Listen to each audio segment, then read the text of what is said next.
Those are the only two I can think of. And then even ones that did have to like fight their way back to rematch. Not more than one fight, but to get back into the rematch.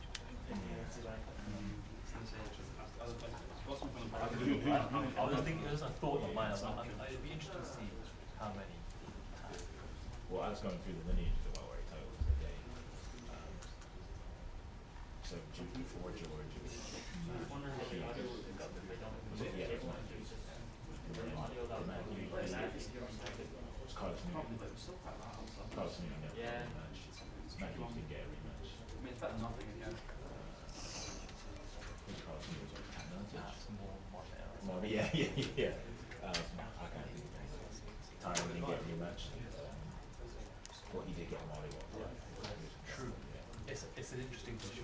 Yeah. Who did get a rematch? Who didn't get a rematch? Yeah. Looking at like, You're the company. You know what I mean? Yeah. You're right. Yeah. You're completely right.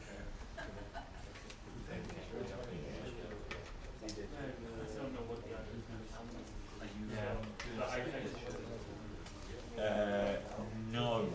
I think my box in the US, if you got US office, I mean, it's obviously not, but in fact, no, I will be in my mother, my grandmother, and we actually got in there.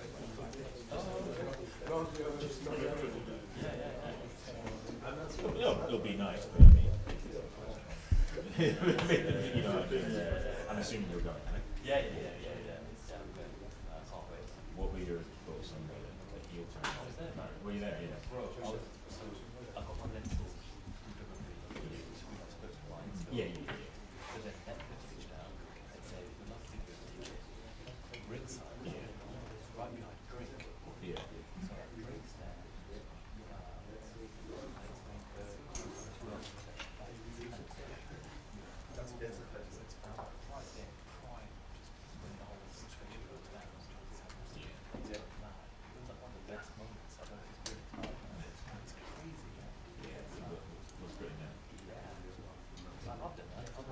Oh, right. Especially because he's been just out there. in the face for what? What's the whole run? Basically, yeah. What he is. Yeah. Although he was this like when he was dope with economics. Even then, people were like, oh, this guy, we like this guy. You know, it's cool. You know, the interesting thing is like when he came out of his run, obviously in Brussels, people thought he was trying out new music, new gear, but that would have made him a cool heel, like Black and White NWO Hogan, right? They're basically saying, you're not going to do this, you're going to be a fourth year, and we're going to keep Cody, why do you think we're going to keep it very kind of like strict on both parts. It'd be interesting to see if that do that, and that's going to be I think the way Cena's gone in on it, Oh yeah, I saw it's such a good program. He said like, he never respected me, but he didn't have the Also, I think this is over from nuance now with everyone on the roster. They've got more layers than they used to. Before, it was very kind of like surface stuff. Here's a quarterback like this. Now, there's a bit more like unpredictability in terms of their characterization. Yeah, I'm not I like it. I'm the most like casual. So Right. just my knowledge is even though my knowledge is what I see in the time like this. Right. It's been very it's as you said, it's really not Shades of grey. you can well obviously we have a period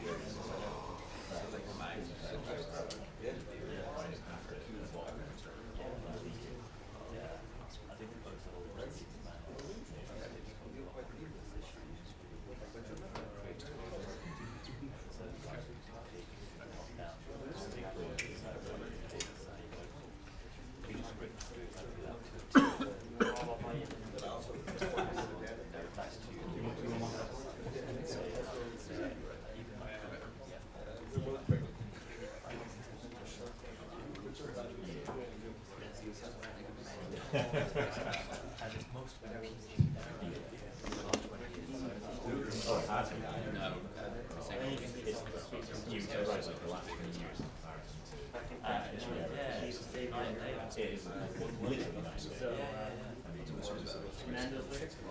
Yeah, the one Paddy's matches are a thing of the past. You would be able to do that nowadays. Imagine you tried that.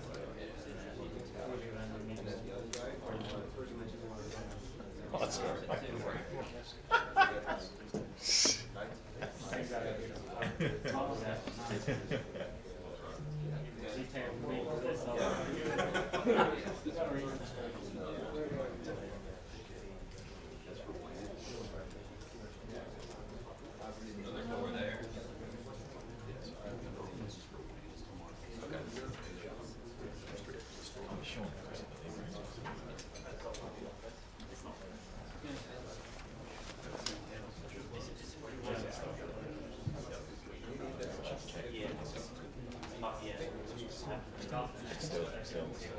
I think you could probably admit that it's fucking dead.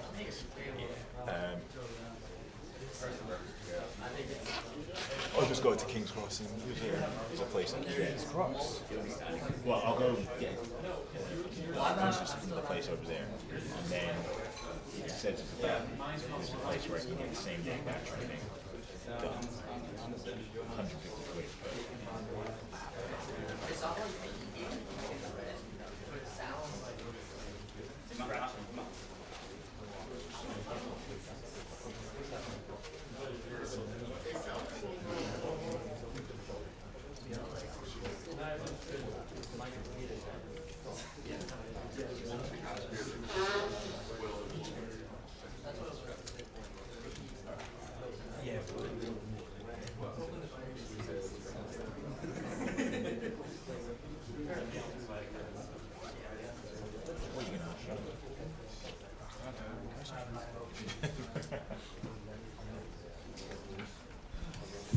Simon, you kicking up this?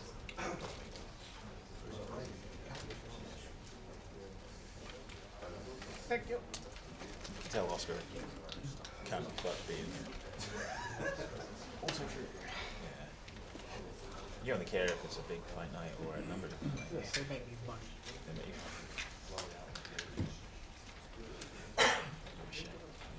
This is some people's Super Bowl, mate. This is? Yeah, this is some people's Super Bowl.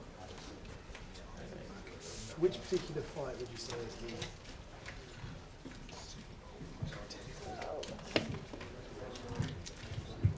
I'll tell you three fights I'm looking forward to the most, other than currently. Ladies' Night, Boris Ulberg. Wrote a wonderful piece about him being a former minister yesterday. I had a few drinks last night and told PR quite earnestly that I felt I looked a lot like. I mean, you both have tattoos. Beard, I think facially, which is the question. I was about to say you're both the same ethnicity, but you're similar bodies. yeah. In that we prefer. Yeah. I think. Okay. So Forward to that. they haven't even changed the fucking wrong opponent. Yeah, the Ulberg. Yeah, no, you wouldn't Vucenic. I know you're not the biggest fan of Nathaniel Wood. You don't have to come on, like, surely you know who Charriere is.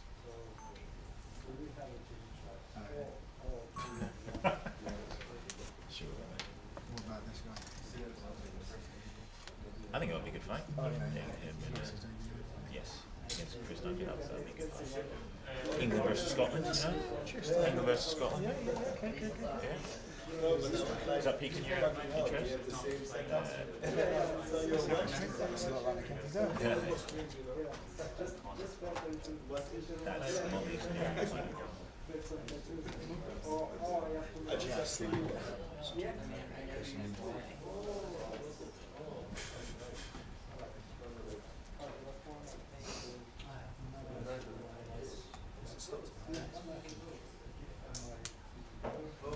Thankfully nobody's bothering me.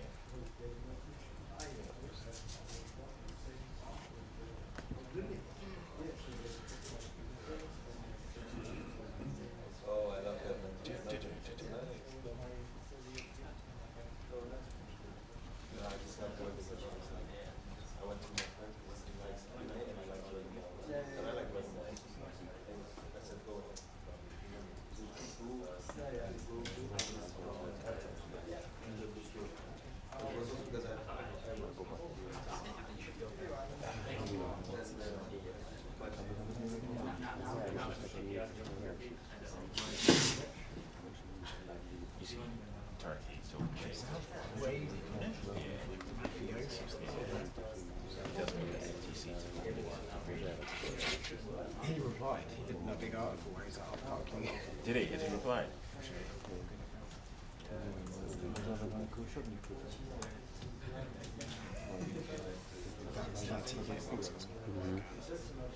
Yeah, but it's no skin off TKO's back, is it? They're just. It's weird.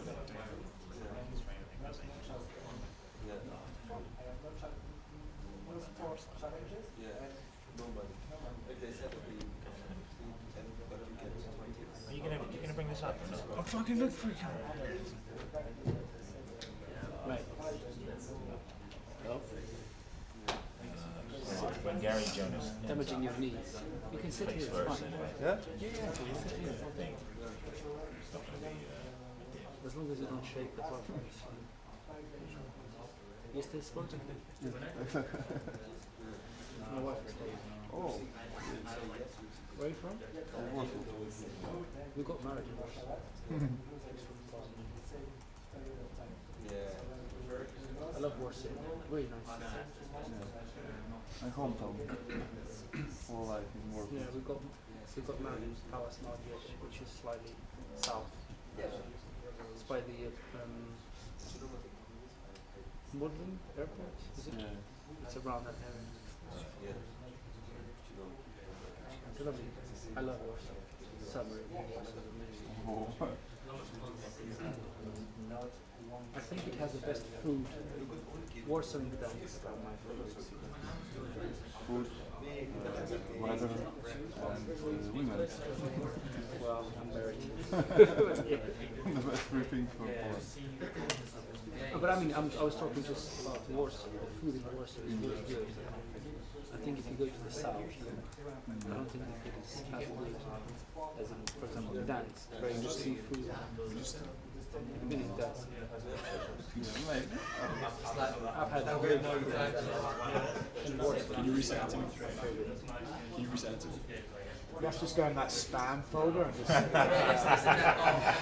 should be for Polish media. You know, what's the channel? Indicate PL. TVN. Yeah, we watch it. They've got this nice show where people go to visit Japan, doing adventures and stuff. So they have like is it called? Action sports highlights. Alexia Thainara. Okay. Sean Brady, gang.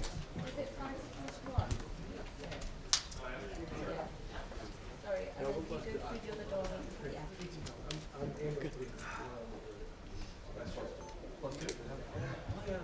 Sure. Good morning. Sean, over to your right over here. Hey, what's going on? First off, welcome to London. How have you found life in London so far this week? It's been good. We got in Saturday and we haven't got out in too much. We've just been training, doing stuff that we need to do for the fight. But yeah, I would definitely like to come back different time when we don't have business to take care of. It's an interesting one, this fight, right? The welterweight division is absolutely loaded with contenders. And you've got yourself into a position in the top 5 where every fight for you is now a big fight. If you lose, it has a big effect. If you have to win, it's a big effect. So when you were offered this on short notice, how much consideration did you have to make before you actually signed on the dotted line and said yes? Yeah, I mean, of course, there's always risk.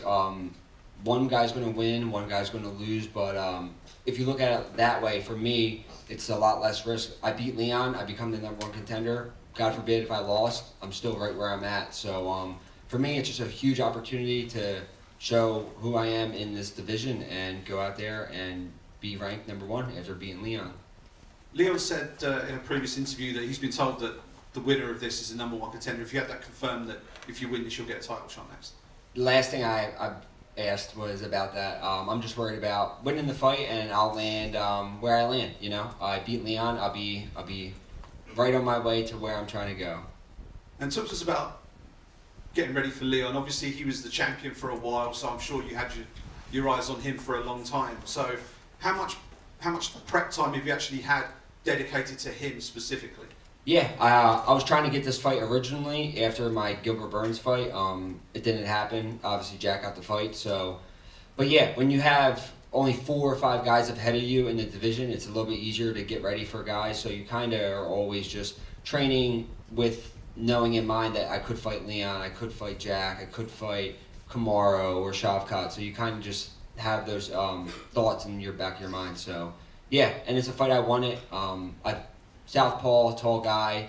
I've had opponents like that in the past, so it's nothing new. How do you assess Leon's last performance in comparison to his previous ones as champion? Yeah, I mean, obviously it wasn't his best performance, but if you go and you look stylistically at like when he fought Kamaru, even the third time, Kamaru still did very well. That fight's a lot closer than what I think people remember it to be. And then obviously the fight before that, before he landed the head kick, Kamaru was dominating him, you know, same way Bilal was. So yeah, Leon's he's slick. He's a very good striker. I just have to be present in the moment for 25 minutes, and I'll get my hand raised. How much of a blueprint do you think Bilal set for your performance this weekend, given what he did in Manchester last year? I don't think he set a blueprint. I'm going to go do. Me and Bilal are different fighters, but it definitely showed some things that I was already confident in doing. But yeah, I'm a different fighter, and I think it's going to look a little bit different this time. The last one from me, just on the topic of Bilal. Obviously, he's the one guy who's given you your sort of sole career loss at the moment. How much extra motivation is that to know that potentially he could be next for you and you could get the chance to maybe avenge that and get the belt at the end of it? Yeah, it's definitely motivation, but I know eventually we're going to fight again, whether I fight Bilal when he's champion or if I fight Bilal for a #1 contender spot. Eventually it's going to happen. You know, I have nothing but respect for Bilal. He gets a lot of hate for no reason, but yeah, it's definitely one I want to get back as a competitor. Thank you, brother. Sean down here. Hey, what's up, man? You recently became a father. Congratulations. Thank you.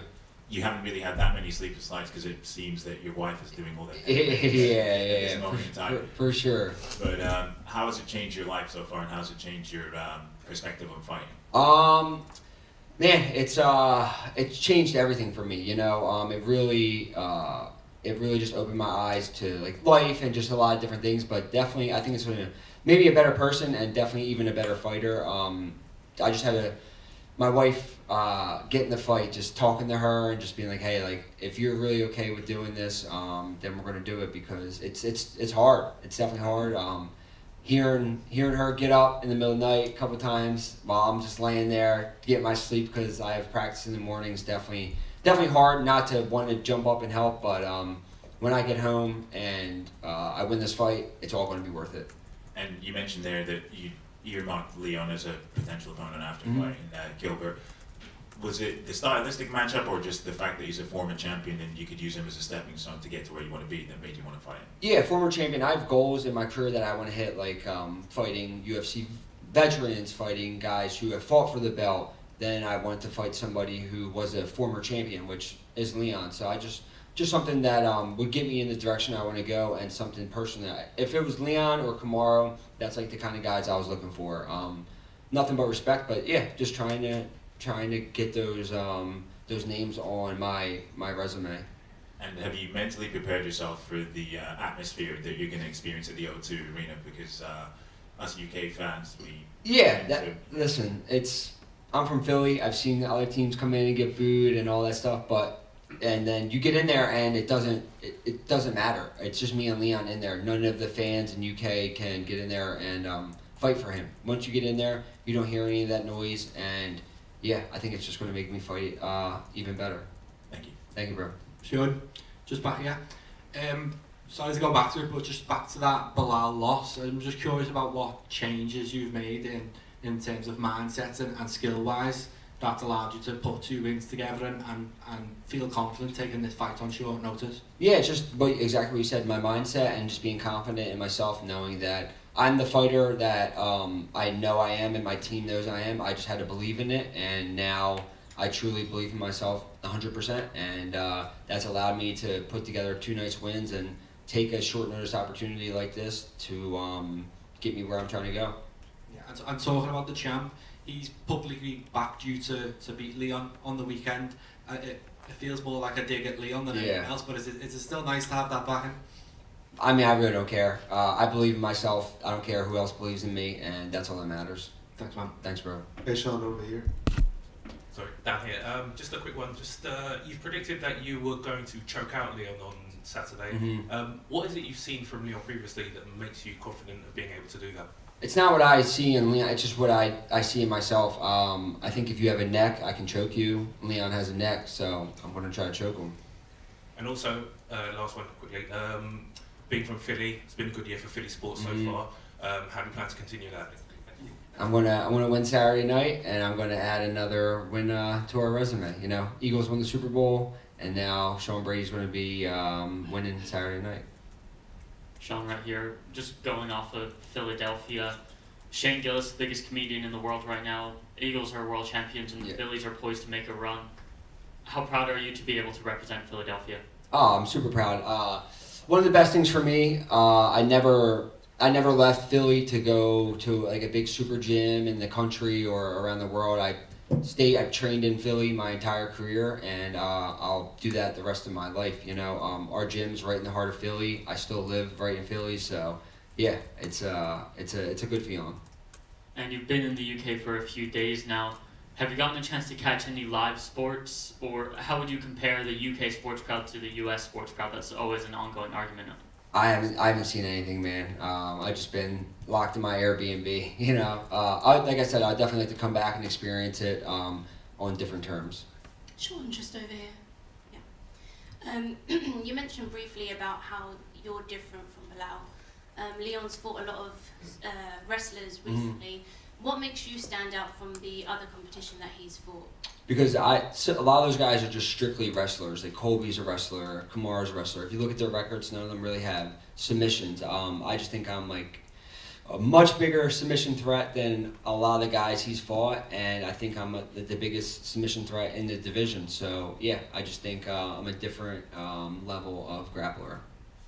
And of course, Bilal is going to be defending his title in Montreal, now against Jack Della Maddalena. Yep. What did you think about the opponent switch and hearing Shavkat was out? Yeah, I mean, it makes sense that Jack got the fight. He's undefeated. Bilal already, obviously, he beat me, he beat Leon, and then Shavkat being hurt, it was the logical move. It stinks that Shavkat got hurt, but at least the division's still moving the way that it needs to go, and they have a fight. So instead of delaying it for Shavkat, they're pushing forward, which is awesome. And what do you make of the fight? How do you think it goes down? Jack's an amazing boxer. He's a very tough fight for anybody. He can definitely knock anybody out, but I think Bilal has showed that he has beat a lot of guys he quote-unquote wasn't supposed to beat, including me, and I think he'll do the same thing. And then just last one from me, obviously you touched on it briefly about your loss to Bilal. Yeah. You know, if he does retain the title and you know you win this weekend, how does the second fight with you and Bilal go down? It looks a lot differently. I'm just excited to go out there and get that one back, but yeah, when the time comes, it'll be a great fight.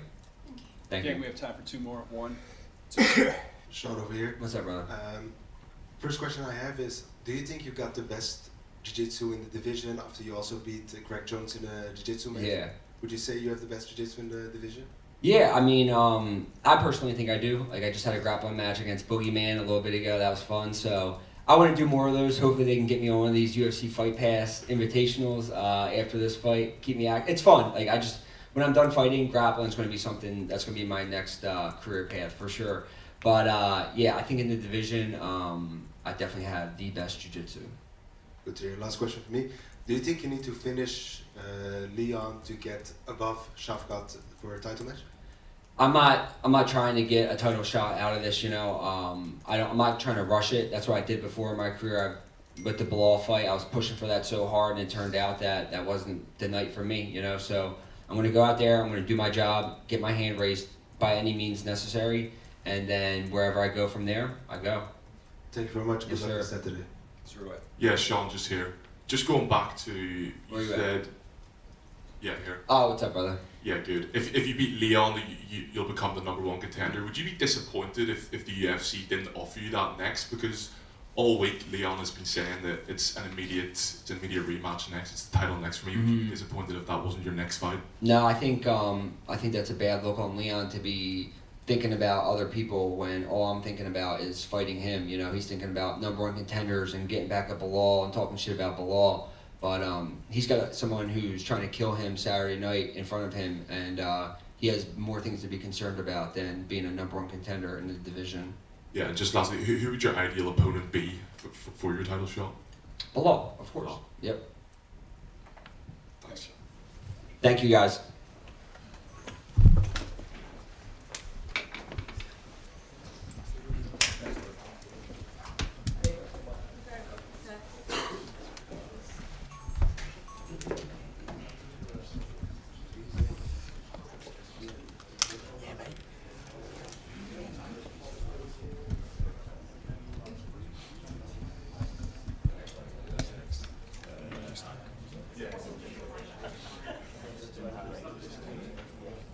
Sorry. That Would be would swell. be, I think, fucking ever. This is my cable. Just double check that I told you the right thing. Yeah. Super relaxed.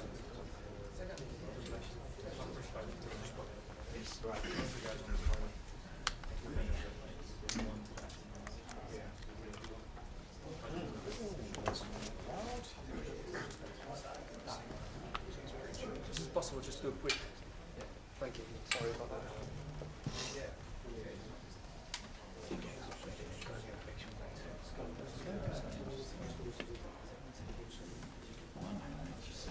One, 2, 3, 4, 5, 6, 7, 8, 9, 10. It's a bit low still. And he's speaking slightly louder than he was. Yeah, it was really high before, but then once it started, it was like. Yeah, it was really quiet. Yeah. Yeah. Do we have any more room on the? Yeah. Thank you. Did that improve it? The British Bulldog, yeah. Oh no, sorry, no, it's not British. No, yeah. You don't know anything. Dude, I can't even turn on my fucking laptop. It's nice that you're still trying. That's, yeah, mate. Hey, just never giving up. Fight the power. I'm not saying that. How's your boy doing? My boy. Yeah, for us.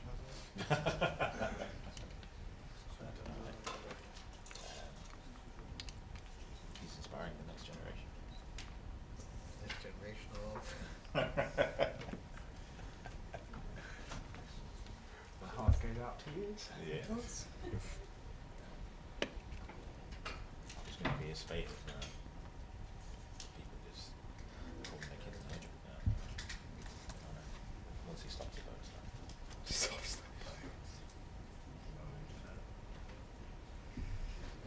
He just says it how it is, isn't it?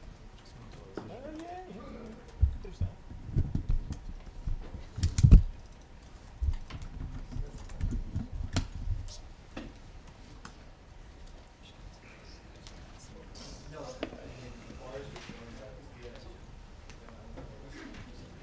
Oh, the charges.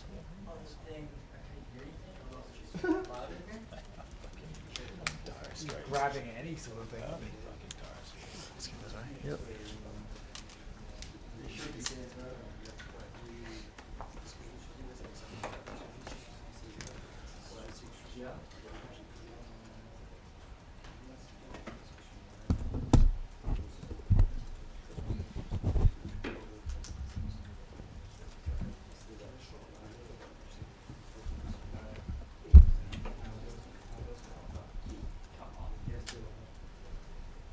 How's your this not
Chris Duncan again.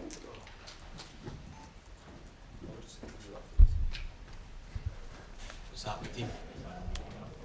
Yeah.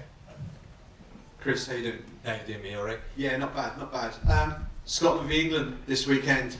For the benefit of those who maybe aren't quite as close to the Scotland-England rivalry, can you just explain a little bit of the history behind it and why it adds a little bit of extra spice to your fight this weekend?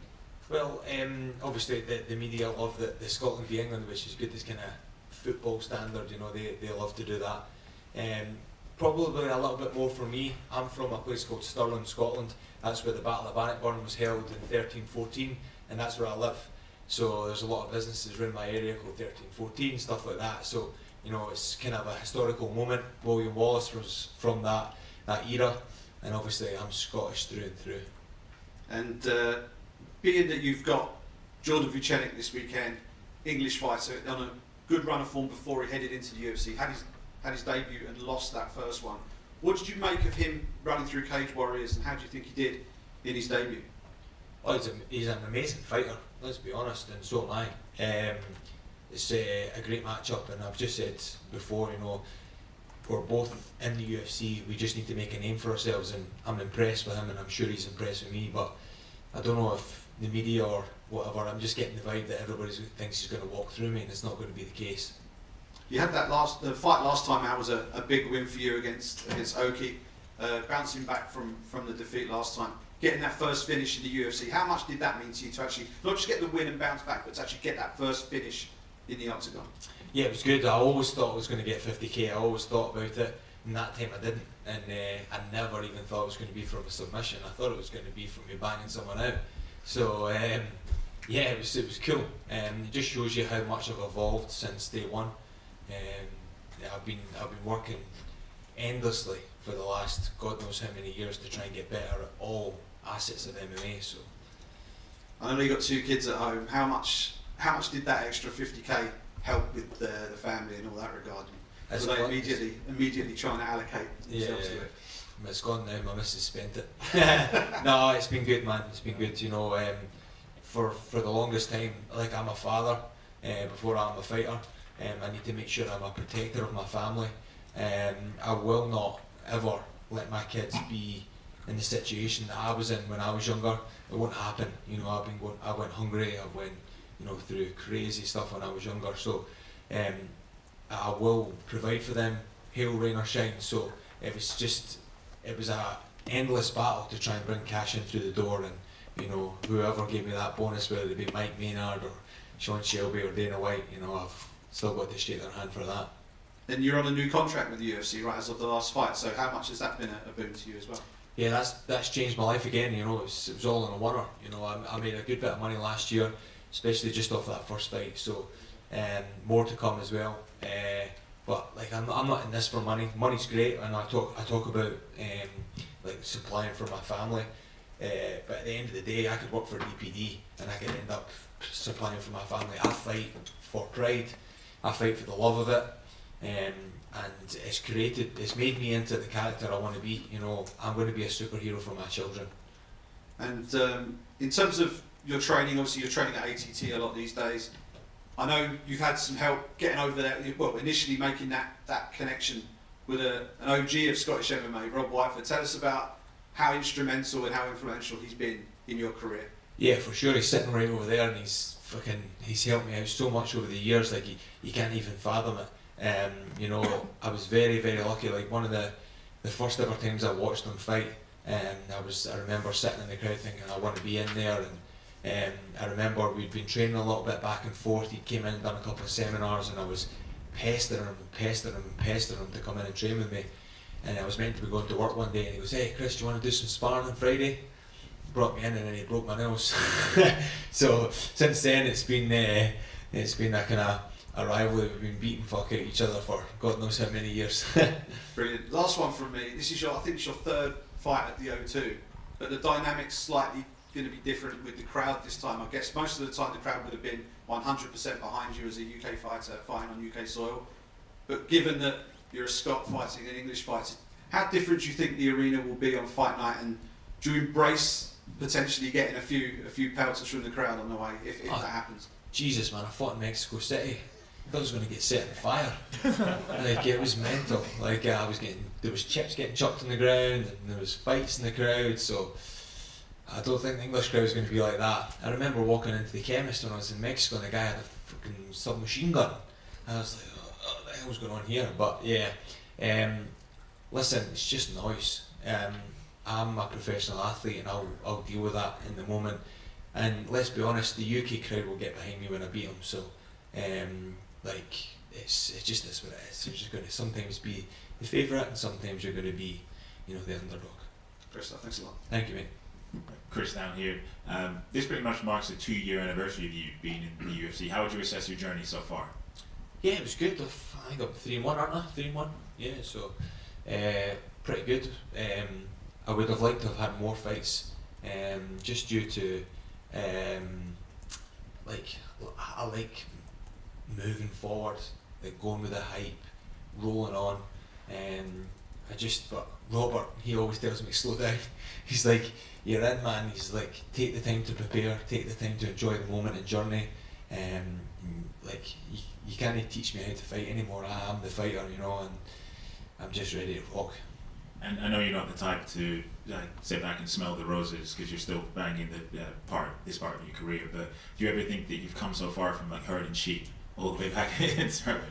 Yeah. I lost in Mexico, and I ended up having to go back to work. And I was a little bit butthurt. I was a bit like pissed off about that. And someday I spoke to one of my sponsors, Robert Dempster, and he said, you would pay any sort of money or put any sort of time in to be in the position you are right now.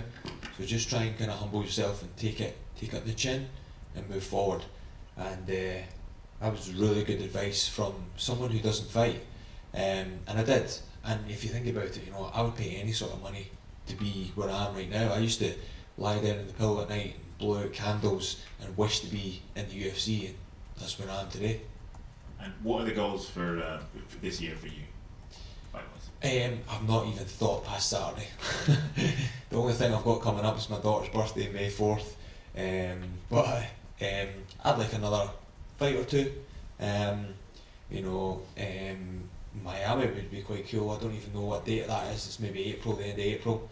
Or maybe even fight under the undercard of like Dustin or something like that, teammate of mine. Cheers, man. Thank you. Thank you. Hey, Chris, over here. You talked about Dustin. I wanted to start with Witcher 5, but there's a lot of talks about Dustin quitting and it's being his last fight. How much of an inspiration has he been for you as a fighter training at ATT? Firstly, Dustin won't quit.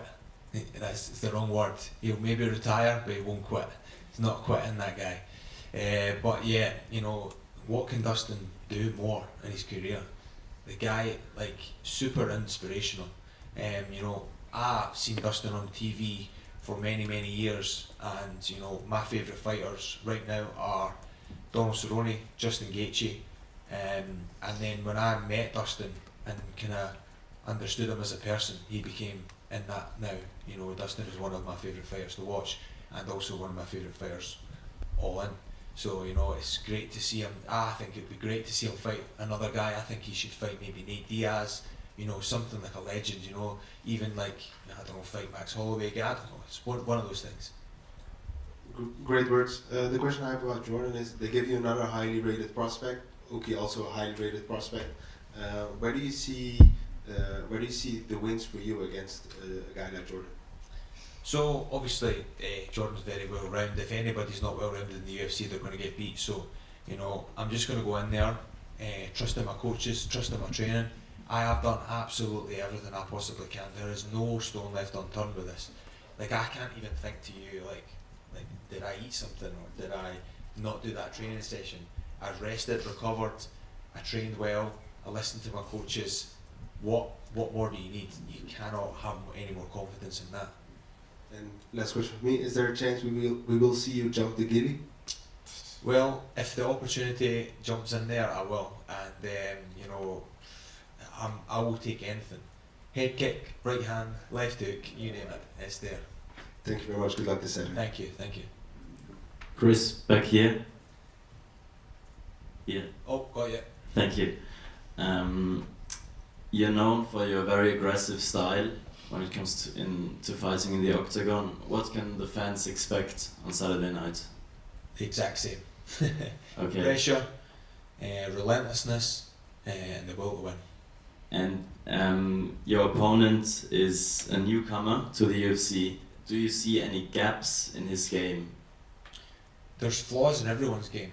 No one's perfect, in life and in fighting. So it's my job to capitalise on his movements. Sometimes, like, you know, a jab and a cross, you know, it can be picture perfect, but there's ways around the jab and a cross, the slip and a cross, you know, there's ways around these things. You know, he zigs, I'm going to zag, you know, it's one of those things, you know, so there's definitely holes in his game. He's very clean, he's a very, very good fighter, but I'm going to capitalise on every movement he makes. Thank you.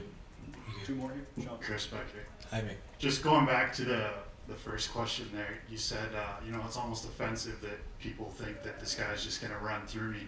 Right now, the odds makers, I think they have you sitting as like a 3-to-1 underdog. I know a lot of fighters don't pay attention to things like that, but when you hear that, do you think, what are they seeing that I'm not, that they're disrespecting me to be a 3-to-1 underdog, or are you thinking, man, I'm going to make a lot of people money on Saturday?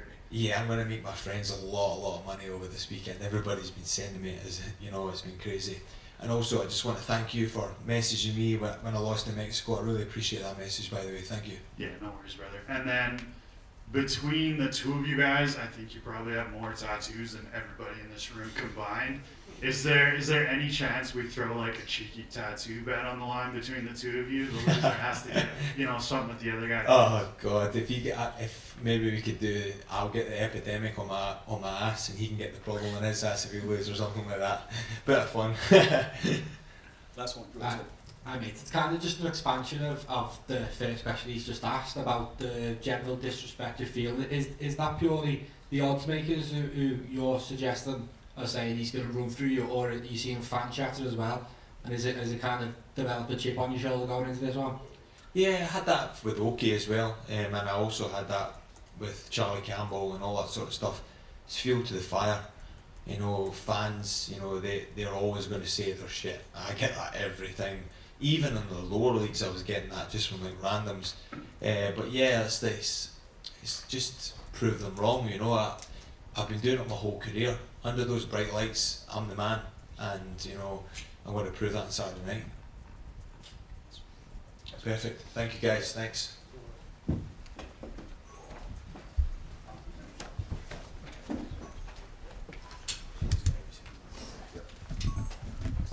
Jan's up next.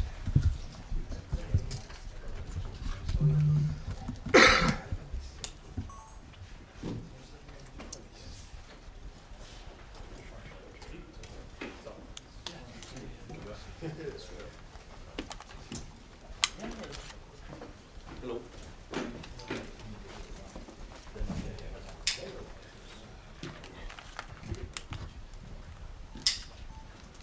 Yeah, over to your right. Yeah. Hey, well, first off, welcome back. I know. Thank you. I know you've been away for a little while. Shoulder injuries can be pretty tricky things to get fixed and to get rehab. So give us an update on that. How are you? How is the shoulder? And how tricky was it to get back to full strength again? Now I'm good. Now I'm healthy and ready to go. But that was hard surgery and hard back to healthy. Was long. There was part of the after 3 months after surgery. I feel worse than before surgery, so I said, oh, something is not good, something is wrong. So I talked with doctor and my physiotherapist. They say, no, you need to wait a little bit longer. You will see it's gonna be better and better. But I don't used to wait so long.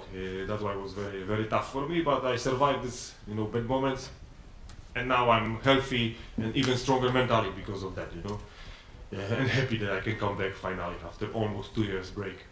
And I think in an interview with BBC here in the UK, I think you mentioned that you took almost like a detox from daily life for a while. Could you explain a little bit about that and how that helped you in terms of getting a reset and being, getting ready to come back? About detox, about what? It said you took like a detox from life. A detox from life? No, I don't take detox from life. Maybe you don't catch something, I don't know. Okay, they might have been lost in translation somewhere, I'm not sure. But given that you've been away for as long as you have and you're 42 years of age, I think now. How frustrating has it been at this stage in your career, especially with the state of the light heavyweight division, that you haven't been able to just get in there and try and stake a claim again? Frustrating is this that everybody, tell me that I'm 42 years old now. I apologise. But I'm okay, I feel good. I feel ready. I'm excited because the division is excited, so I'm happy. A lot of things happen without me. Now it's time to remind fighters and people in the world the legendary Polish power. This is my mission right now. You faced a lot of different styles over the course of your career. You faced natural strikers, you faced wrestlers, you faced grapplers. What do you make of Carlos Ulberg as a fighter and the style that he's going to bring to you on Saturday night? He's a kickboxer, very good kickboxer, good left hand, very fast, good move on the feet, but I've got very big experience and I feel everything inside octagon. So it's another fighter who I have to beat, and that's it. With all respect to him, I have to be careful all the time, but I feel everything. So I also have some questions, and I'm gonna have answers in Saturday, and I'm waiting for that. And last one from me: there's obviously an elephant in the room with regards to the champion of the division right now. You have unfinished business with him, I would assume, given how that first fight with Magomed played out in Las Vegas. How strongly will you be calling for a title shot if you get a win, given how that first fight panned out? Yeah, we've got unfinished business, but first of all, I've got business with Carlos, so focus about him, and after the fight we can talk what gonna be next step. Great stuff. Thanks very much. Thank you. Jan, over here, tutaj Jan. Let me ask guys few questions for Jan, for Polish fans in Polish language. Jan, przede wszystkim wielkie głosy wsparcia, wielkie słowa wsparcia z Polski, cała Polska trzyma kciuki i w Polsce teraz są dwie najważniejsze sprawy. Prawy bark Jana Błachowicza i lewy bark Jana Błachowicza i to jest pytanie, ile w tych barkach pozostało procentowo legendarnej polskiej siły? Wróciła i jest jej bardzo dużo.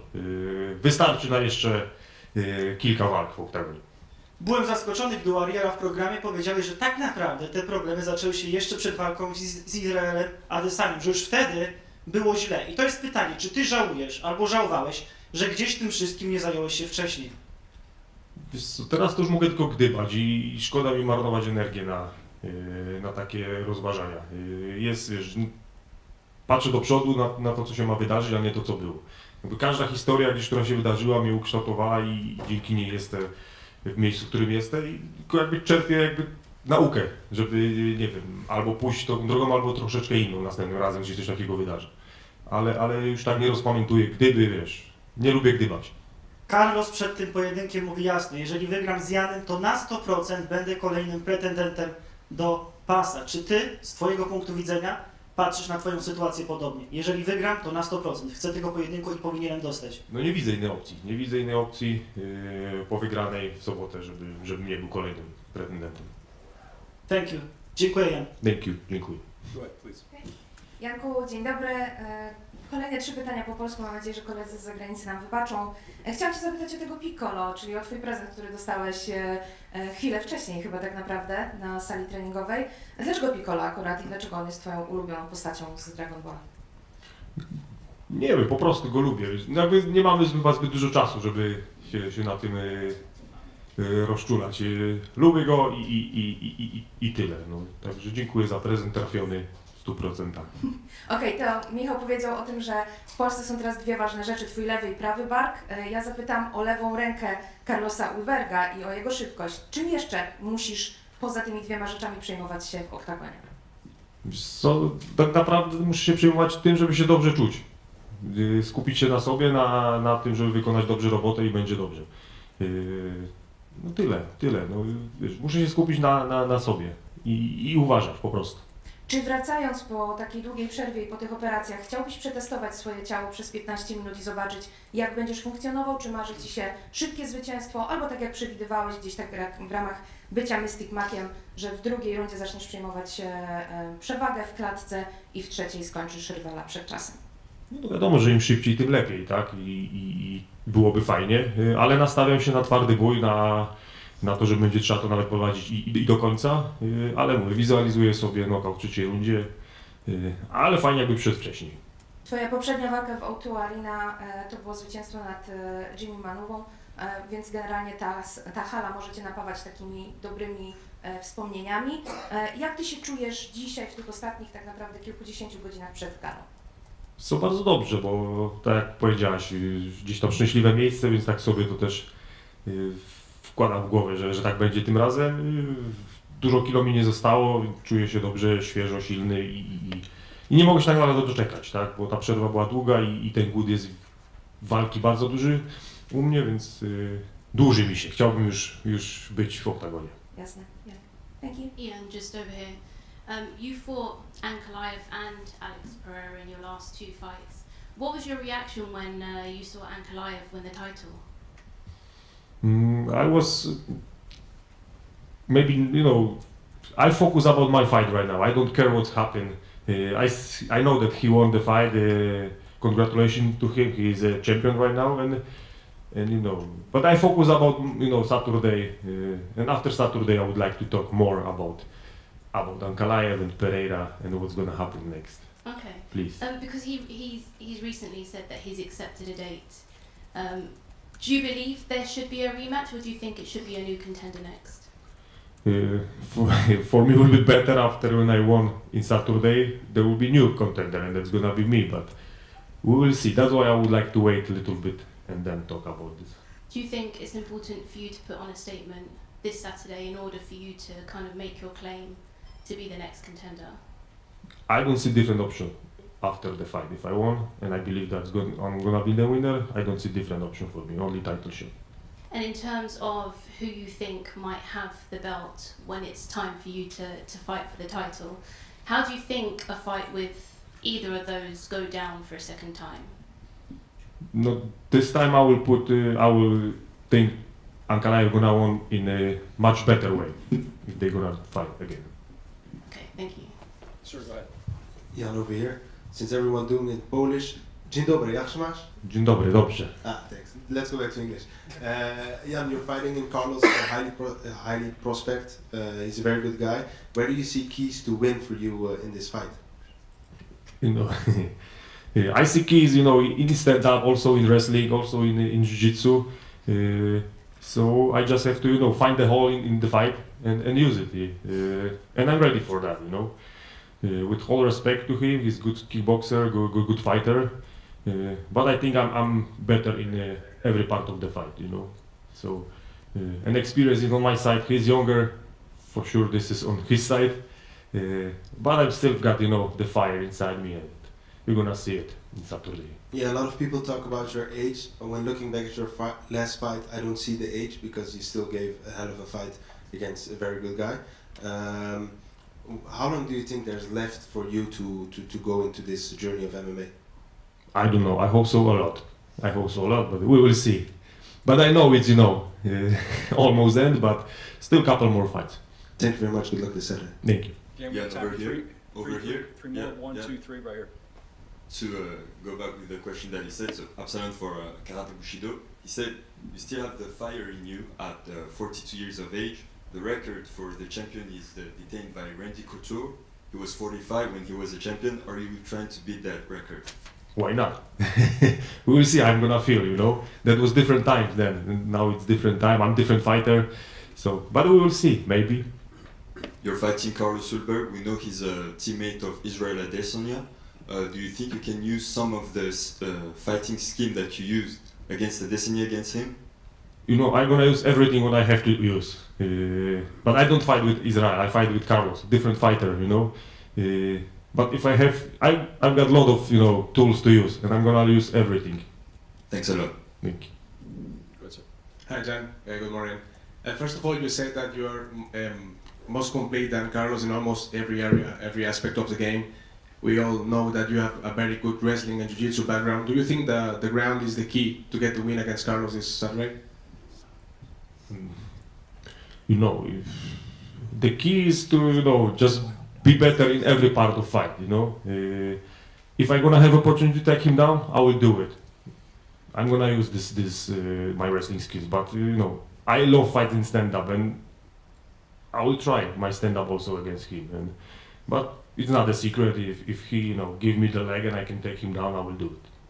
The Polish power is still there, and if so, can we? Legendary Polish power is still inside me. Can we get a prediction for the fight?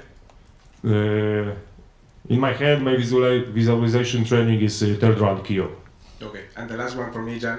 Out of all of the fighters on the UFC light heavyweight roster, you are the only one who has come close to defeating both Alex Pereira, the former champion, and Magomed Ankalaev, the current champion. Do you think that if you get past Ulberg this weekend, you are one of the few fighters with the tools to beat either of them, regardless on who has the belt? Of course, I am. Yes. Thank you so much, Jan. Thank you. Dzień dobry, Jan. W 3 z 4 ostatnich walk w Europie otrzymał Pan bonusy. Czy powinny się spodziewać kolejnego występu za 50K w sobotę? 50K is always good. I hope so. Then after good fight, I'm gonna have a bonus. Why not? 50K for party. It's gonna be good party. Last time in London it was 50K. Yeah, that was. So I have to keep it like this. Dziękuję. Dzięki. One last one, sir, go ahead. Yes, Jacob from Corner Block. Jan, you're one of the big faces in European MMA. What does it mean to you to fight back in Europe, close to your home country? Very important. I choose the place and time because of there is, close to my country. A lot of Polish people live here in London. A lot of Polish fans will come from Poland to watch the fight. They support me, and after 2 years break almost, I'm gonna need this support. And I'm happy that I can fight here in London because I like this place. Thank you. Thank you. Thank you.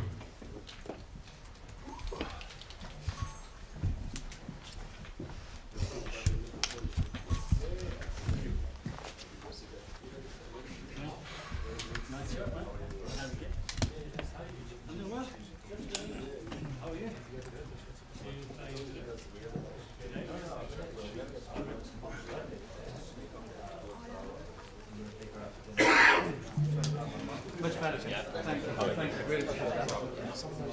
Also, the first one was quieter than everybody else. Yeah. I appreciate Yeah. it. I just didn't have more room to. We're all just having too hot. Yeah, I mean, I should have done everything in the middle, and it's also but now I'm in the middle, and it was hitting minus 30. It's pretty.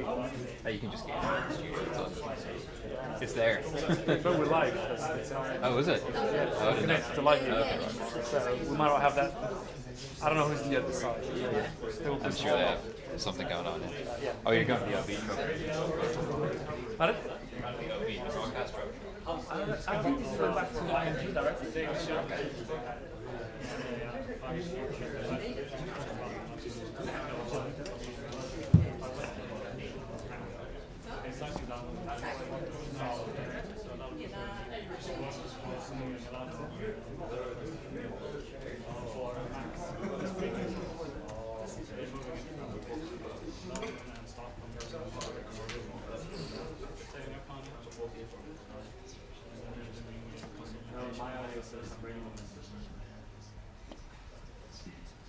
The Wi-Fi's off.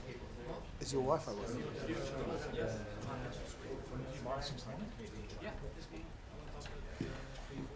It's almost as if my dodgy computer syndrome is affecting me.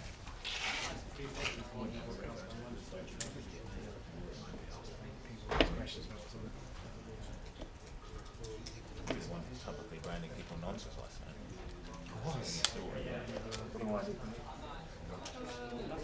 Are you staring at it?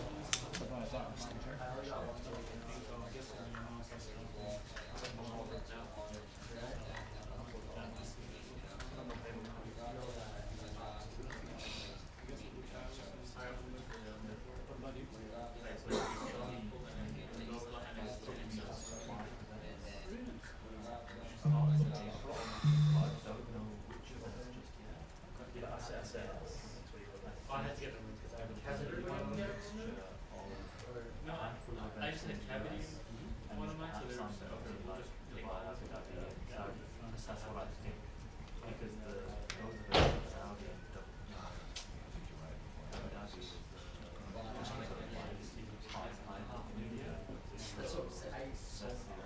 I'll keep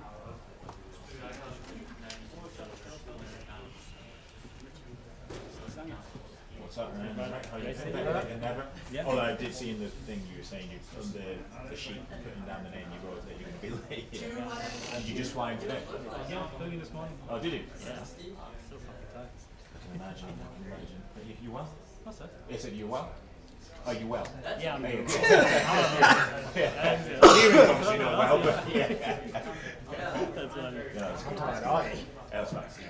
You should really have jet lag in Sweden, or have you come from elsewhere? No, I come from Sweden. Yes. What, you're an hour ahead? Yeah, I'm an hour ahead. But I'm assuming you're up early this morning to get to the airport. Yeah, like 3:30. Oh yeah, well I forget the flight's like a 2-hour flight, isn't it? Yeah. Do you need any pictures from me this week or anything? We'll take whatever. Yeah? Yeah, of course. Do you need me on Saturday perhaps? Yeah, my boss likes your pictures, so yeah, yeah, feel free. I'll speak to you soon. Yeah, sounds good to me. Great. You're right, Oscar. Good seeing you. I like the cap. Thank you very much. Do you do that? You're a hat guy now. Is there a reason for that? Any other questions?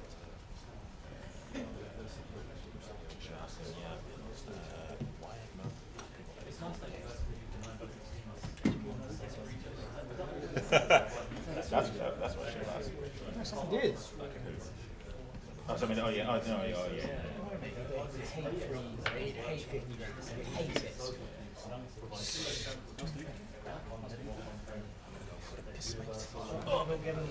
Skill? Yeah, actually gets to water this stuff. Yeah, all right, mate, I will, yeah. Does anybody know who's going to be next? It's Gunnar. It's not pertinent for us. On my knees, man.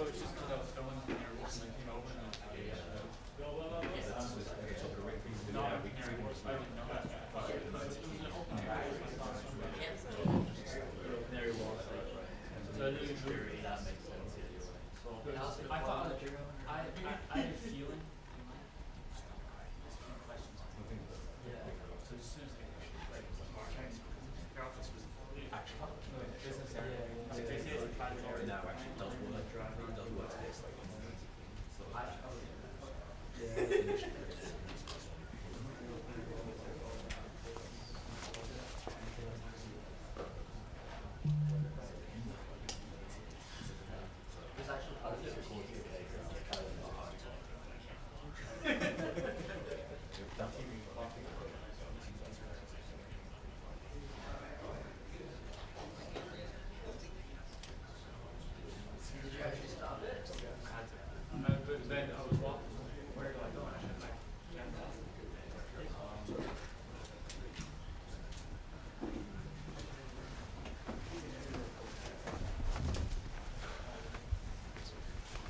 What's up, guys?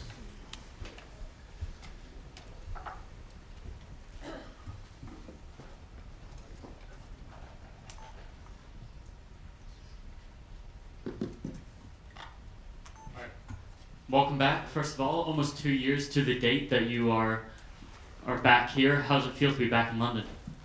Yeah, it feels great, feels familiar. Every day I've fought here so many times, and yeah, it feels homey. And Kevin is normally a crowd favorite. How difficult do you think it will be for him to go from being the fan favorite in the US, having the whole crowd there for him, to here where you will be the fan favorite? I don't know Kevin very well, and I'm sure he has loads of fans here as well. He's a very exciting and fun fighter, you know. But yeah, we'll see. Kevin's last fight against Reinier de Ridder, it was a tough one, and it's simply you and Reinier de Ridder have a similar style. Was there a lot you took from that fight that you think you can get done in this fight as well? Yeah, I mean, in that fight and a couple of others, you definitely see ways to, or like holes in Kevin's game, but I'm sure he works on his weaknesses and stuff like that. So, but yeah, there are definitely some situations there that you could try to capitalize on, you know? Sure. Gunny, just here. It's a rare occasion that we get to see you fighting these days. I think a lot of people would love to see much more of you in the octagon. Why is it that you've only been able to fight sort of so sporadically over the last few years? Yeah, I mean, I've just been focusing on other things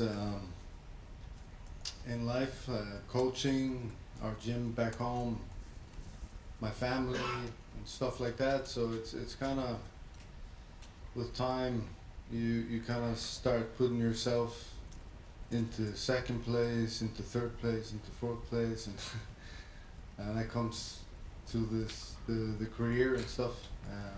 We'll see. Maybe I'll get a little bit busier.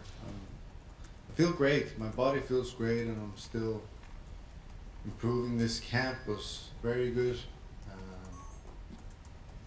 Even though, like, of course, I'm 36, and you can definitely feel everything on your body. But like, if I compare this camp to the last one, I think this one was even better, and even better on my body, and it's weird, but yeah, you just learn as well how to train and train smart, and you learn how to adjust to the changes that you'll go through, you know. In terms of your career, obviously you're very experienced in terms of age and competition, but in terms of actual fights in the octagon, you maybe haven't had the same, compared to like Kevin, for example, who seems to fight every third week. Mm-hmm. What are your career goals as a professional mixed martial arts fighter right now, as you look at 2025 and beyond? Well, I've always been this way. I don't really look, like I said, maybe we'll have a quick turnaround this time. I'm kind of feeling that more than last time anyway. But I tried to focus on the stuff in front of me. So right now, I'm just focused on Saturday. Last one from me. You're known for being quite sort of stoic sort of character, and you're very focused in terms of the way you approach your fights. I'm interested, do you get the chance to actually enjoy the experience of being a professional fighter on a big fight night such as this? Do I enjoy it? You mean everything other than fighting, or? From the walk to the cage, to the fight, to the immediate aftermath. Yeah, I do enjoy it. I do enjoy, like, most of it. Obviously, sometimes it's not fun and whatever, but it's most of it I do enjoy. I've been doing it for so long, it's become part of me, and I've learned to love it. If there was something that I wasn't a fan of in the beginning, but you know, yeah, I do like it. But this sort of fight week media stuff, not so much, right? Well,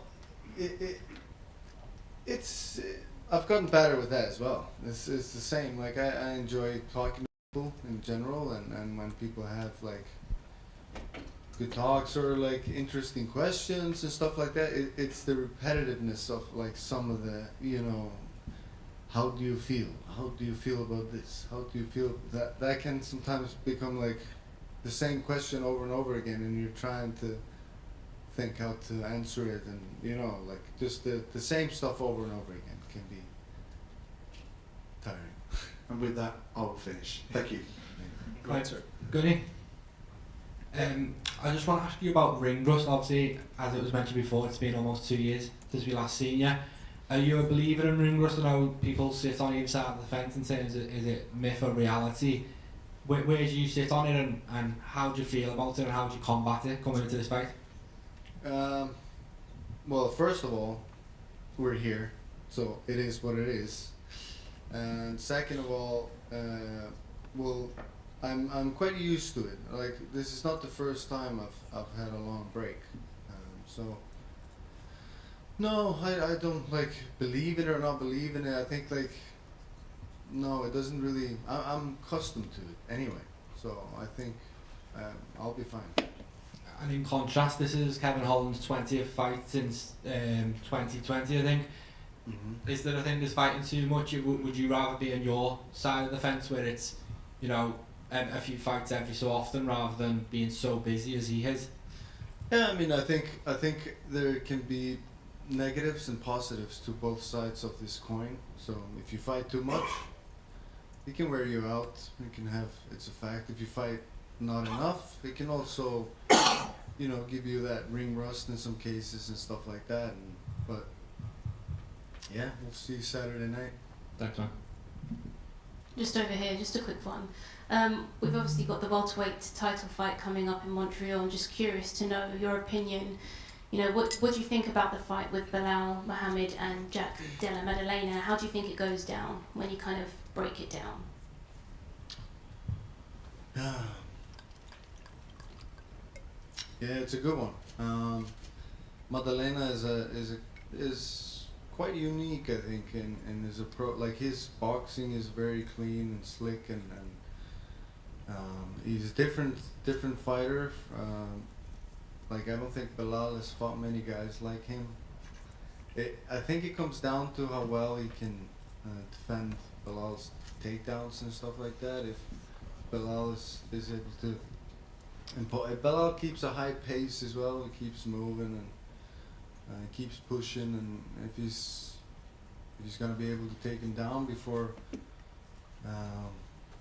Maddalena catches him with something, or then I think Belal is gonna win. If Maddalena finds cracks in his striking game, like Belal's striking game, and is able to start landing and keeping him at bay and defending those takedowns, he could win this fight, for sure. Sir, go ahead. Here, Gunnar. Good morning, Gunnar.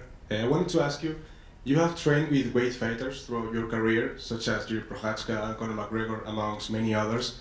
Could you tell us which fighter you have learned the most from, and what would you say is the best piece of advice they have given you?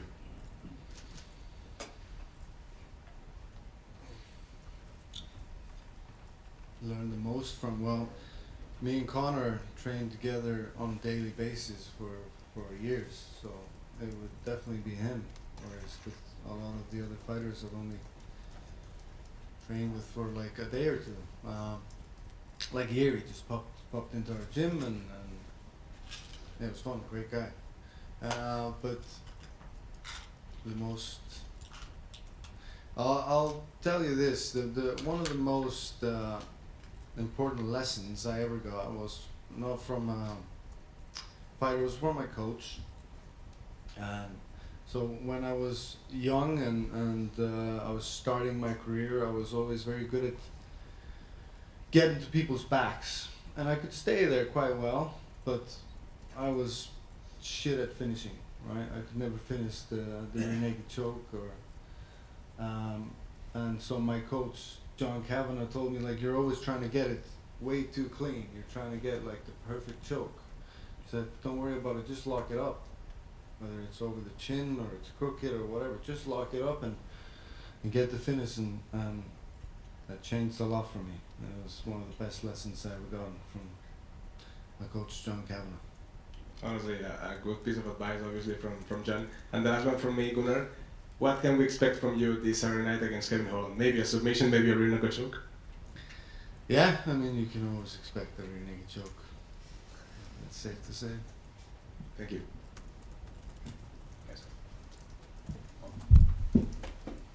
Thank you very much. There you go.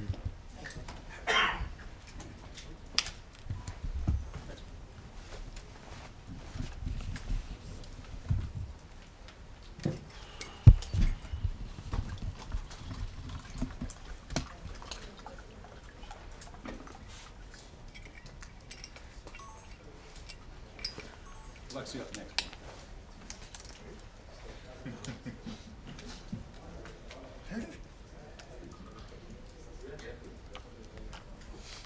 So Oscar, when's your next fight? Fucking next week. Yeah? Nice.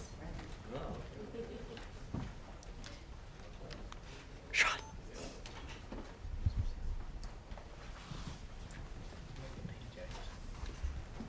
Alexia. Hi, Andy. Hi. Hi. First up, welcome to the UFC. Love the onesie. First of all, you got this fight on relatively short notice. Talk to us about the process of actually getting this fight and the emotions when you found out you would be fighting Molly McCann here in England? Primeiramente, bem-vindo ao UFC, ele adorou a roupa. Fala como é que foi aceitar essa luta, um pouco de última hora, lutando na Inglaterra contra a Molly McCann. Quero agradecer pela oportunidade, estou muito feliz de estar aqui. A gente aceitou essa luta na sexta-feira, no último dia. Só que o meu mestre sempre fala pra gente andar sempre preparado, porque o lutador tem que andar preparado para quando o telefone tocar, você estiver pronto. Então, a gente estava guardando luta mesmo desde o Contender Series. Então, foi só ajustar o jogo e vir pra porrada. I'm really happy to be here, and we accepted this fight on Friday, which is probably the last day we could have done that. But I was prepared. You know, my master always says that fighters need to stay prepared for when the phone rings. You can step up, and that's exactly what we did. So we've been waiting for a fight since the Contender Series, and we took this one. So, given how short a notice this fight has been for you, how much chance have you had to actually watch some of Molly's past fights and get an idea of her tendencies coming into this, and what sort of fight can you envisage panning out on Saturday night? Como foi tão de última hora, né? Você conseguiu ver as lutas dela, olhar o que ela faz e tal, planejar um pouco dessa luta? O meu jogo é bem versátil, bem completo, porque lá meu treinador é de vale tudo, entendeu? Então a gente treina de tudo. E quando a gente descobriu a luta, a gente já começou a estudar o jogo dela, vimos que ela não tinha nada para nos apavorar, porque o meu jogo é bem agressivo. Então a gente foi pra cima. I have a pretty versatile and well-rounded game. So, you know, my coach is an MMA coach overall. So I think it fits in pretty well. We watched some of her fights and we didn't see anything that stood out in particular. So I think that my well-rounded and aggressive style is going to match up good against her. Last one from me. On paper, at least, it looks like a striker versus a grappler kind of matchup. You've got those submissions on your record. Molly prefers to stand and strike. Is that how you see the fight panning out, and how do you visualize yourself getting the win on Saturday? Olhando assim, parece ser uma luta de striker contra o grappler, né? Em pé contra chão. Você tem finalização e tal, ela gosta de ficar em pé. Como é que você vê a luta desenrolando? Dos últimos tempos para cá, tenho me preparado bastante na questão de strike. Então, a questão dela ser uma strike não me apavora, porque também tenho mão para trocar com ela, que eu tenho um coração muito grande. E a parte de grab, se tiver que pôr para baixo, vamos pôr para voar. I've been working a lot on my striking, so I'm not worried about that. You know, I can stand up with her, not a problem. I have a huge heart, but you know, if it goes to the ground, then I'm gonna make her terrified. Oh, thank you. Aqui é o Alexia. Bom dia. Bom dia. Após sua passagem vitoriosa pelo Dana White Contender Series, você consegue fechar essa luta contra uma estrela local como Molly McCann para sua estreia oficial no UFC. Você acredita que uma vitória sobre Molly ajudaria a crescer dentro da divisão e a se posicionar como algo importante? Sim, estrela todos nós somos, né? Para estar aqui dentro da organização, todos nós somos uma estrela.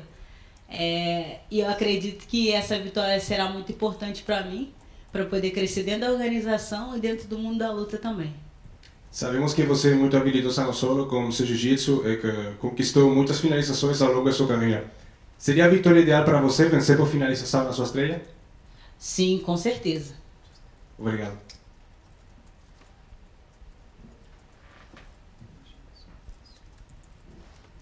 Back here, one quick question. Alexia, Molly McCann is a fan favorite here in England. How do you plan to handle the crowd on Saturday night?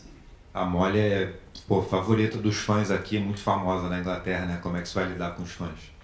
É porque eles ainda não conhecem a Alexia Burguesinha, porque em breve eles também vão ser fã da Alexia Burguesinha. That's because they haven't met me yet. They haven't met Alexia Burguesinha, and they're going to be a fan of mine.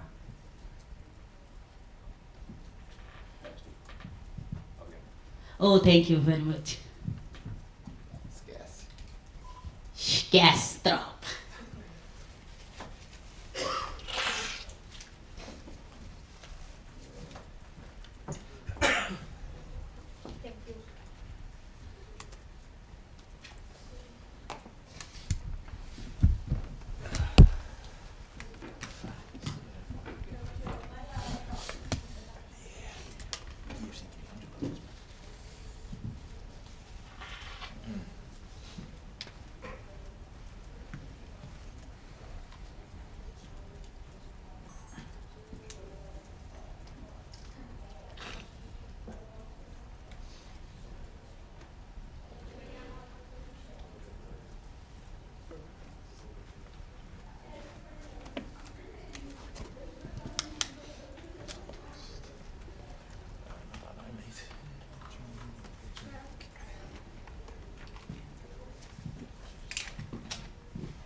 Right, Nathaniel, over to your right. Hey, how you doing? First one, I just wanted to check in with you. Obviously, the last time we saw you fight was in Manchester. It was an emotional win for you, and you had, there was a lot of things going on in your life going into that fight and around that fight. I just wanted to check in, see how things have been for you since then, and how things are for you now. Things are good and bad. So this fight camp's been great. The last 8 weeks have been great. Before that, there's about a month where it was really bad and stuff. And if anything, I think that the fight camp's helped me get focused. Obviously when I've got a job at hand and I can focus on it, kind of takes other distractions away. So yeah, it's been about 50-50, but the fight camp itself, which obviously was the most important part in getting ready for today, that's been amazing.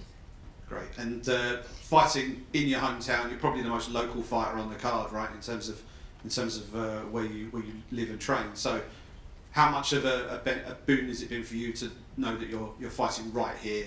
You've got your home fans here, and you're training just around the corner. Oh, it's massive. I get to literally sleep in my own bed. I can this morning I walked the dog. Then I played with my daughter for a bit, saw my wife. So, yeah, it's definitely a luxury fighting at home, and I could say it gives me a slight advantage, definitely in the mindset, having the hometown crowd, literally being 40 minutes from the venue, just being able to rock up, fight, go home, have a cup of tea, that's a bit of me. So yeah, it's definitely a luxury advantage. And two former Cage Warriors champions going at it this weekend, obviously different weight classes. Obviously you were bantamweight at the time, Morgan, former featherweight champion. Is this a fight that you've always kind of had on your radar, that think the UFC could book this at some point further down the line, given the way you both come up through the ranks and now the fact you're in the same weight class together? I don't think it has crossed my mind too much. Once London got announced and I obviously put my name forward, etc., I kind of thought would make sense, because I look at the sort of the rankings, if you like. I see everyone's booked. I'm kind of keeping up to what they're doing. Morgan's only a couple of hours away from France, so to me it makes sense, but it hadn't been something on my mind until 10 weeks ago. And what do you make of Morgan? He's obviously had a good run in Cage Warriors, has a lot of vocal support. I'm sure he's going to have a big pocket of rowdy fans somewhere in the O2 on Saturday, but what do you make of him as a fighter and how he's made his way up through the ranks and now into the UFC? I've not got a bad word to say about him. We've got each other on Instagram. I like the guy. I feel like he's very similar to me in the sense where, if you look at him, I'd say he's a striker, but he's also got very high level grappling. He's 29 years old, I'm 31. He's got 20 wins, I've got 20 wins. Cage Warriors champion, it's very similar. So I feel like maybe I'm fighting someone that's on the same sort of journey as me. Obviously Daniel Pineda was a lot older, a lot more experienced, so he had advantages in some areas, but then disadvantages in other. With Morgan, I just think it's very similar stylistically. Given all those similarities, where do you think the key differences lie and where the key edge sits for yourself? Definitely in the speed, if we're going off physical attributes. Going up a weight, obviously everyone's going to be slightly stronger than me, but they're not going to be faster. So the way I look at it is, fighting at bantamweight, I was always the same as everyone else because we all cut the same amount of weight. Now, going up a weight, I'm at a disadvantage in the strength, but I'm at an advantage in the speed. So, if I fight my fight and how I'm supposed to, I think I'm going to be too quick for him. And I don't know what his mindset's like, but I know that my mindset right now is bulletproof, especially fighting in London as well. So, those are the two biggest advantages that I would say that I've got in my arsenal. But that's not an insult to him because I'm sure he is very motivated as well. But yeah, I know that mindset right now is in a good place to fight. Just a light-hearted one to finish from me. You did a cracking video with Brad, fraud checking WWE moves in real life situations. If you were going to predict the most likely WWE move that you could pull on Fight Night on Saturday night, what do you think it would be? I think I'll go for the choke slam. That's got to be the easiest one to get a hold of, maybe, kind of. Great stuff, thanks a lot. Thank you. Nathaniel, right here. You're having your second child. When you found out about the second child, did it come with any extra emotions after the difficulty with the first child? No, so we was ready to go again. Didn't expect it to happen that quick. It must have been the first time, so it's nice to know that I've got good swimmers. But yeah, you know, it's a real eye-opener now. I've got I've got a child already, now I've got another one on the way. So if you said this to me a couple of years ago, I would have thought you was crazy. But yeah, found out yesterday having a little girl. So they say real men produce girls. I've got 2 now coming. So I'm buzzing. You know, it's really, to me, my mission in life now is to just bring my kids up to be the best people I can in Earth. You know, so I still want to be UFC champion of the world, but that's not my first and foremost goal anymore. So my life has kind of changed and changed for the better. Would you let your daughters go into fighting, like, as a career? Absolutely not, but they will 100% have to train. You know, that's going to be mandatory, that you need to go, learn how to defend yourself. You don't have to spar. I don't ever want you to compete, but I want to know that my daughters can handle themselves, you know, in a one-on-one situation. And your endeavours outside of the cage with the Prospect Academy, Prospect Power, those things are all well documented. How important is it, do you think, for fighters and athletes to build that outside of their main profession? I think it's one of the most important things they should do because this sport is so short, and with injuries, etc. And a lot of people, we don't have things necessary to fall back on. You know, so it's either go back on a building site or try and set some things up that I can whilst I'm fighting. So, you know, as you say, with the Prospect Academy and the apparel, I can't retire on them yet, but hopefully in 5 years' time or whenever I decide to retire, they're earning me enough money to, you know, be able to live a comfortable life and provide for my girls. So obviously the plan is to make millions and millions fighting, but you've also got to be realistic as well and just plan for the future. Thank you. Nathaniel, over here. Welcome. This fight has been an early, fight of the night contender. It's been picked as that. What do you think, sort of a bonus winning performance could take you? Where do you think that could take you in your career? So I definitely think a good win, confidently, not a back and forth, you know, split decision, would put me in the shot of getting a ranked opponent in the top 15. But if I'm honest, I have no intentions whatsoever about rankings anymore. I don't care for it. You know, it really means nothing to me whatsoever. I know where I belong in the world, and I believe that I'm one of the best fighters on the planet. And because some guy decided to put me at 20 or 25 or whatever I am, that doesn't change my outlook on it. So, you know, I think rankings are great to build up for a title shot, but until you're in the top 5, what does top 15, 14, 13 mean? You know, so if the UFC offered me tomorrow anyone in that top 15, I'd take it with both arms. But at the moment, I just want exciting fights, and Morgan is an exciting fight. So yeah, I think this is the best fight that I could have got out of rankings. But yeah, as I say now, I'm kind of past really caring about that. I just want to fight as often as I can and have exciting fights that people remember. You're the hometown boy. Morgan's going to probably bring a cult following. There's going to be, two sides of the crowd. Are you going there to tear the house down? Yeah, of course. I've always got to I'm not the only London fighter anymore. Now we've got my teammate Lonnie Kavanagh, but I always feel like I'm the one representing, being the only London guy usually on these cards. So obviously I'm undefeated in the O2. So you know, on Saturday I plan to remain undefeated. You say there's no bad blood. Is that post-fight pint still on?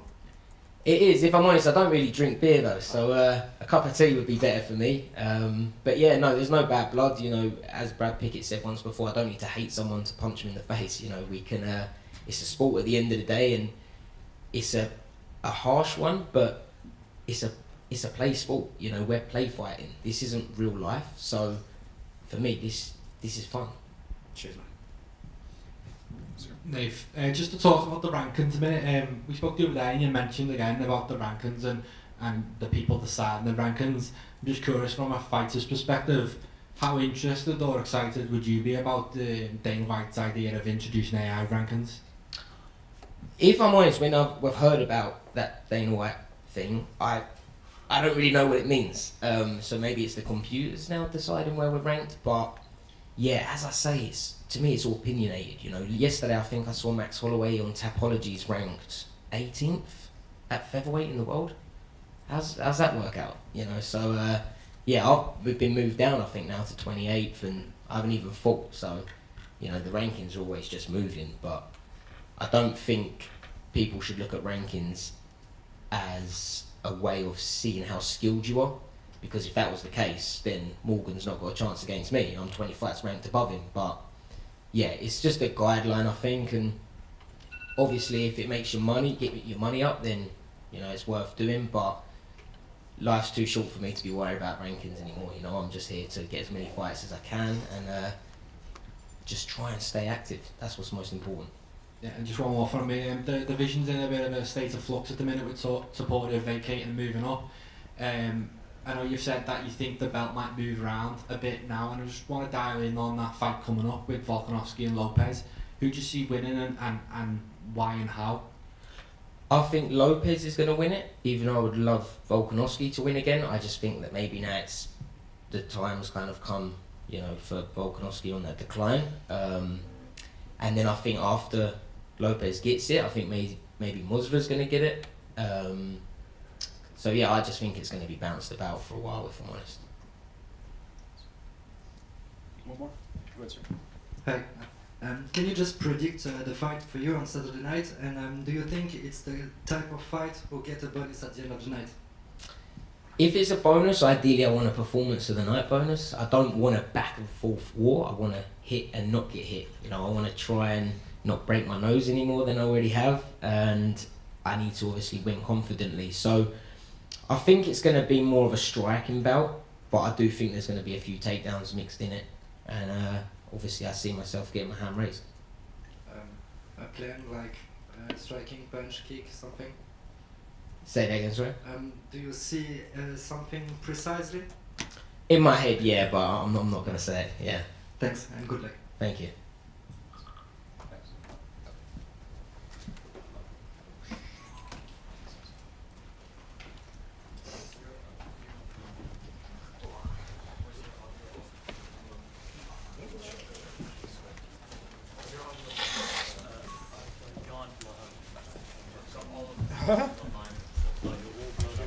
Could I get some?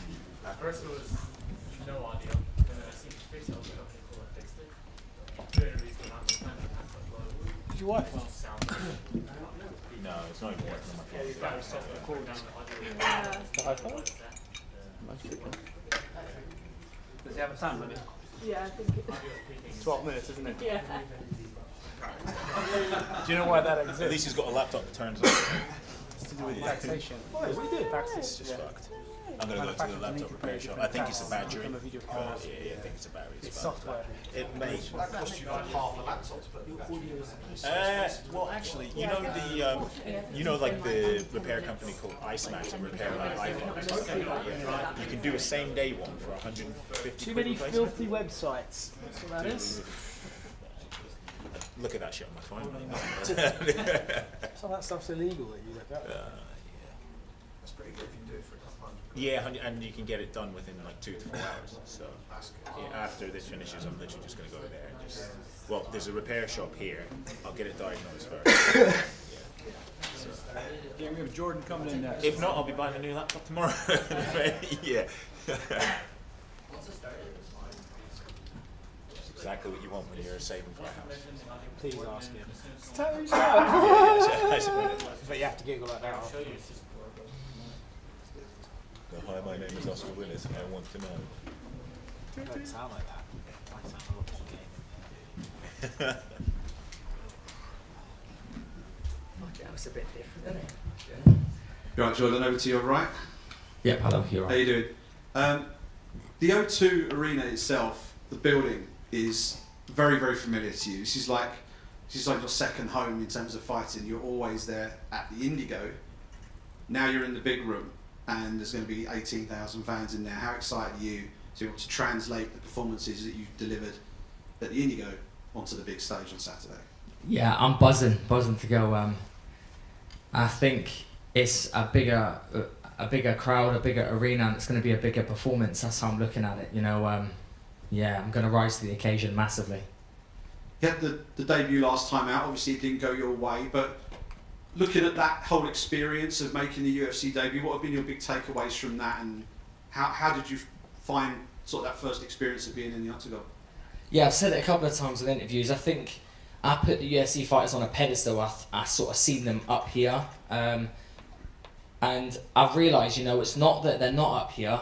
It's I'm not down here. I'm up here with them, and I'm just looking to level up all the time. I'm always looking to get better and better and better, and yeah, I just can't wait to show it Saturday night that I've said it in a few that I'm on that level and I'm going to be surpassing it. You mentioned putting fighters on a pedestal and stuff. Did that almost happen mid-fight against Guram? Because you took the first round on all the scorecards, and it looked like you were doing everything that you probably game planned for. Yeah. And then the fight kind of changed as it went along.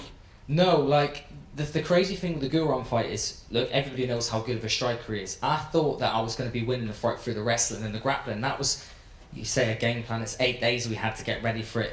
I actually thought that he was playing possum on the stand-up, because I thought it can't be this easy.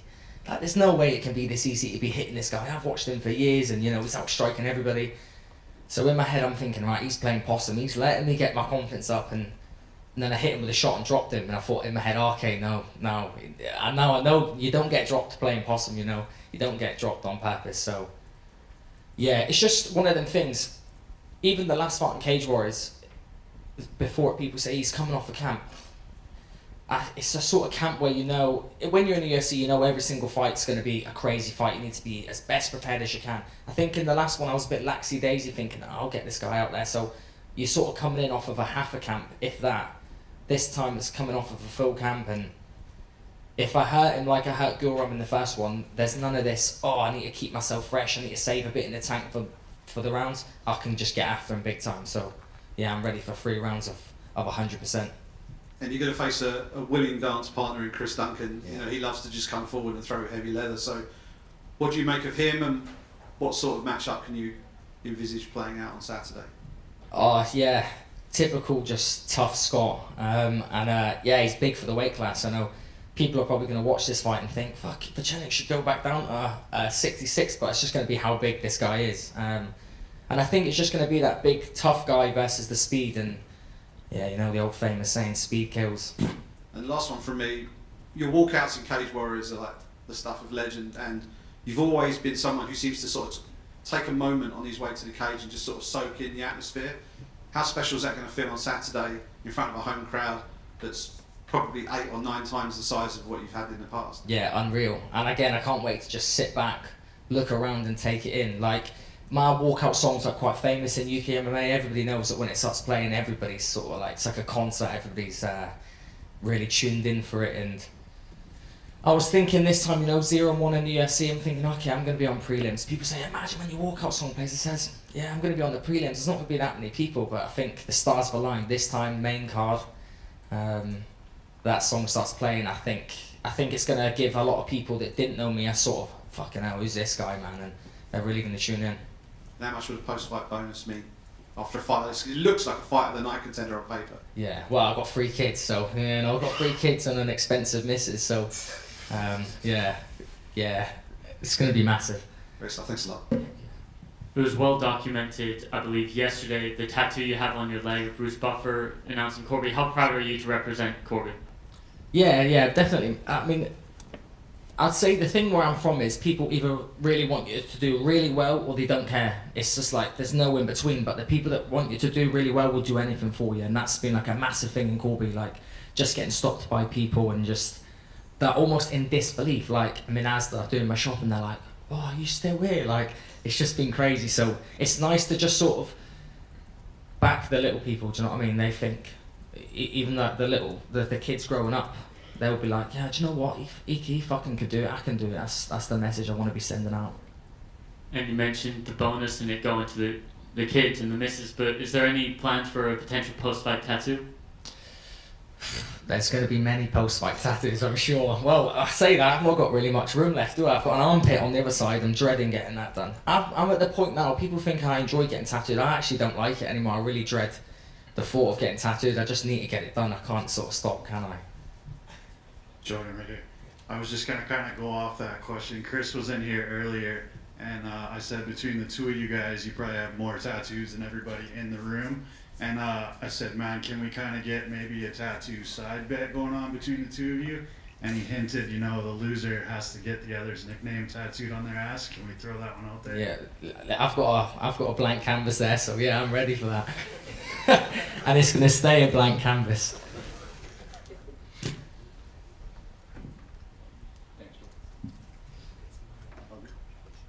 One more? Hey Jordan, when you got into the UFC, I was very hyped because I've seen you in Cage Warriors, and definitely the first round you showed what we were used to see. So now it's your second fight. Do you feel any tension regarding the first fight, or are you like, okay, I'm relaxed, I'm going into this another type of style? Nah, there's no UFC jitters at all. I'm walking around this hotel like a Cheshire cat, smiling. Like when I got the UFC tracksuit, I'm just walking, zipping it up, loving it. Like, yeah, every day I've just been waking up just like grateful to be here, and I know I'm going to be here for a long time, so I'm just grateful to just keep doing it again and again and again. And if you get past Chris, is there a fight you have in your mind you would love to fight? All these guys coming up, all the guys I'm watching, I think like I'm going to prove on the weekend, it's going to be a real stylistically, a real clean striking performance. Guys like Ruffy, people like that, I think those fights in the future are going to be massive, and I think that's going to have the MMA scene like really buzzing for those kind of fights. Thank you very much, man. Yeah, Jordan, you spoke or touched on it just before about kids looking up to you, and now you're on the main stage of the UFC. Can you just talk a bit about the area you're from and what it does mean to you to potentially have kids, looking up to you as a potential idol? Yeah, it's massive, because where we come from, it's like even just a roundabout where from people know that they hear Corby and they're like, oh fucking he's from Corby. Like I always make a joke when we're like sat with people, they leave their phone, I go, well, I'm from Corby, I'll take that if you leave that. It's like, it's just showing them that they can just do whatever. I've had so many messages of people like, oh my kid loves you, can you send the message? And I always try to do whatever I can for them. I've obviously got 3 little ones myself, so I want them to grow up, and I've said this many times, I don't want them to grow up and be like, oh fucking hell, yeah, that's my, is your dad Jordan Vucenic? Oh yeah, I want them to be like, yeah, like that's my dad's Jordan Vucenic, so that's what I'm looking to replicate. As somebody that grew up without a dad, it's like, yeah, I know it sounds mad, but you're trying to be that father figure to all them growing up. I want sort of like parents to say to their kids, look at him, if you want like a role model, that's the role model you want to have. And not a lot of guys in the sport can be that. Not mentioning no names, but there's a lot you look at and you would think, I hope my kids never like him, and yeah, I don't want to be that guy. Thank you.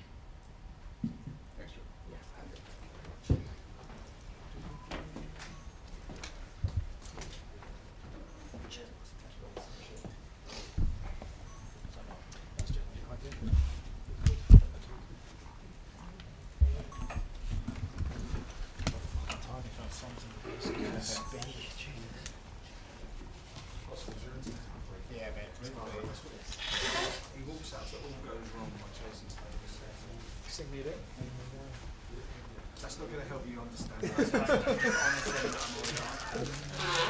fact, if you narrow it down to it doesn't sound like that, then it's good. It's a good track.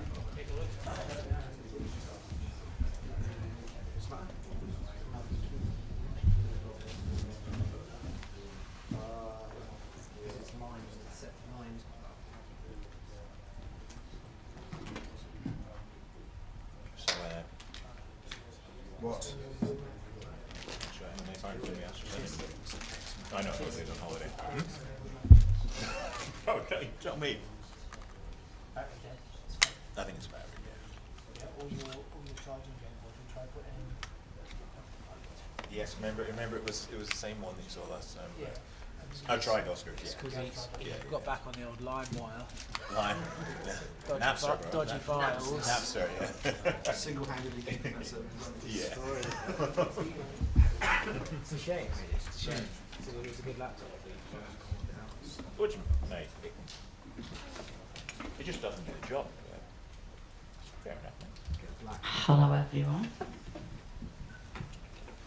Hey, Molly, down to your right. Hello mate. Hi, how you doing? Alright, you okay? Yeah, not bad, not bad. First of all, how happy are you to be looking to bounce back on home soil here in London, somewhere where you've had some of your biggest moments? It's a safe space for me. I love being here. It's like a next gen home show now. It feels. It's nice to see all the staff as always. Been here a good few times now, so it's a calm week for us. What's the mindset going into this one compared to some of your previous fights in London? Just enjoy myself. Just have a bit of fun. My career has been one filled with many ups and many downs, and it's not the same as quite a lot of other fighters' careers, you know. And it's just about enjoying it and making sure that my performance is the one that I want it to be. So when you've got someone on such short notice, such a late opponent change, how does that affect things going into this? Because I think we had Alexia in earlier, and I think she said that it was basically the latest possible day that she could have accepted a fight like this was the day that she took it. Yeah. Thursday night, just finished my last spar, sat there in grain boiling about 10 o'clock at night to get a little wave sign. Are you around for a call? I said, do not tell me my opponent's pulled out. And he rang me, went out, I was flipping out, did you know that? I said, I just had a feeling this one wasn't going to make it, but not much has changed. It's a couple of hours to try and get your head round. You've prepared for a certain face, but the fighting styles aren't too much dissimilar. The good thing about Brazilians is they always bring it, and they've got lots of passion, want to come and bring a fight, and I think both opponents have that, and they meet that within me also. So the next day went to the gym, went through our fight run through the game plan, and this is a style that I've faced in near enough every single fight of my career, so I'm very thankful she took the fight. I think it's a bigger win for me with her. She's a prospect, record's brilliant, and the only loss she's got is to my last fight. So I did give Bruna Brazil a little WhatsApp. I went, hey love, how did you find that fight? And we had a little back and forth. So how did that call go? Well, the 2 days after my last fight with Bruna, well, after the fight actually, we was both in the fighters' hotel, shared the gin together, had some food together, watched Paddy fight, and we just have a lot of mutual respect for each other. And she got me number off someone a few days later and sent me a really lovely text message, and I just sent her one back, and she's like, look, when your legs healed up, come out and train. And I was like, I absolutely will, but it hasn't timed well enough for this camp, but I probably will go up there and train after this if I'm fighting in the summer. So I think when I came into the UFC, it was all and anger, and that's really kind of what Scousers personify. It's just loud, isn't it? And I think the more you've probably seen me mature in front of your eyes, understand it doesn't have to be about emotion. Even though I get emotional in the cage and my fighting style's emotional, yeah, I'm much more mature now and don't have to hate my opponents when I'm fighting against them. Last one on the short notice thing. Given how late it was that the pullout happened, was there any thought in your mind at all, given that things didn't go your way last time out, to stop? Was it, I'm fighting, I don't care who they put in there? No, I did say, do I get to pick? Is the only one? Like, and he was like, no, Molly, this is it, or it's not fighting. I said, well, I've sold 90 grand's worth of tickets. I said, and I'm not letting me people down. Like, if these are, like, if fighters fight, if anyone pulled out on 10 days notice and my weight was low enough, I'd always offer myself up. I think in the UFC, you know that's a given. I'm just really excited to get in there, and props to my opponent. She thinks that she can come and have a go. So. Last one from me. You've had some incredible moments, incredible highlights in the octagon. Mm-hmm. What would be the perfect night for you on Saturday? Nathan wins, Molly McCann wins, and we go and get to celebrate Paddy's Day finally. Great stuff, thanks a lot. Thank you. Molly, right here. How big of a factor do you think not only the UFC experience will play, but also that she's coming into her UFC debut in front of a massive crowd that will obviously be favouring you? My UFC debut, I thought I was the bollocks, and Gillian Robertson humbled me. So I'm now, the percentage of debutants when they come out, it's not always that they win because they get caught up in the show, and I'm not going to rely on that with my opponent. I'm really expecting to have someone come for me the whole way, and I don't think anyone should ever think, oh, just because it's the first one, might the heads go a little bit, or she's not come all the way around the world on 9 days notice to just make up numbers. She's coming to take my head off, do you know what I mean? So there's one thing I do know though, when there's 18,000 people singing my name against my opponent, I know that can play a factor into it a little bit, but also flipping the coin on the other hand, I have to make sure that I'm not there responding to the crowd, and I'm in there keeping my head clear and calm and doing the best that I can under that pressure as well. And your teammates at Next Generation had a very big week last week at Cage Warriors, and they're expecting a big night this weekend. Paddy's got a big fight coming up, Shem's got a big fight coming up.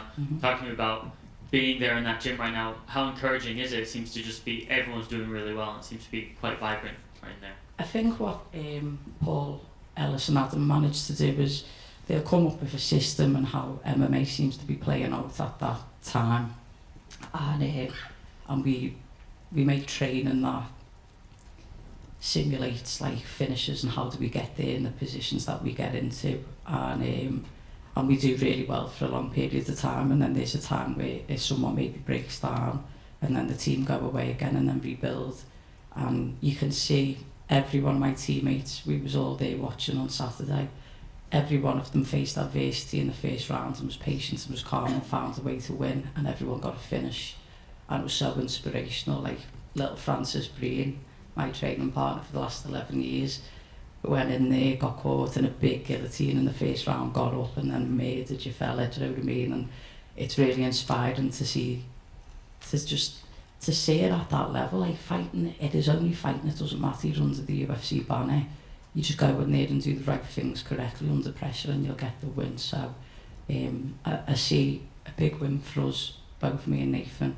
I see Paddy doing the business, and then Shem needs to get out of that octagon and get here. And I know you're a very big Everton fan. Have you gotten a chance to see their new stadium, and what do you think of a potential fight there? I know Paddy's always calling for Anfield. I used to live just down the road. Well, I could like literally throw a stone from my apartment to where it is. Leah, again. Every fight week in my interviews. What was I going to say? Yeah, now I've been around it. I haven't been in it yet, but there's a testimonial on Sunday. Not a testimonial, a test event. And if I get home in time, I'll go and watch that. But if not, I'll wait till the first game of next season. And I'd fight in a car park in Liverpool if it meant people could watch. I wouldn't really be bothered. So. Hey Molly, you talked about earlier about your developing maturity. What have you learned, and have there been any specific moments that have sort of made it click for you in terms of developing that maturity?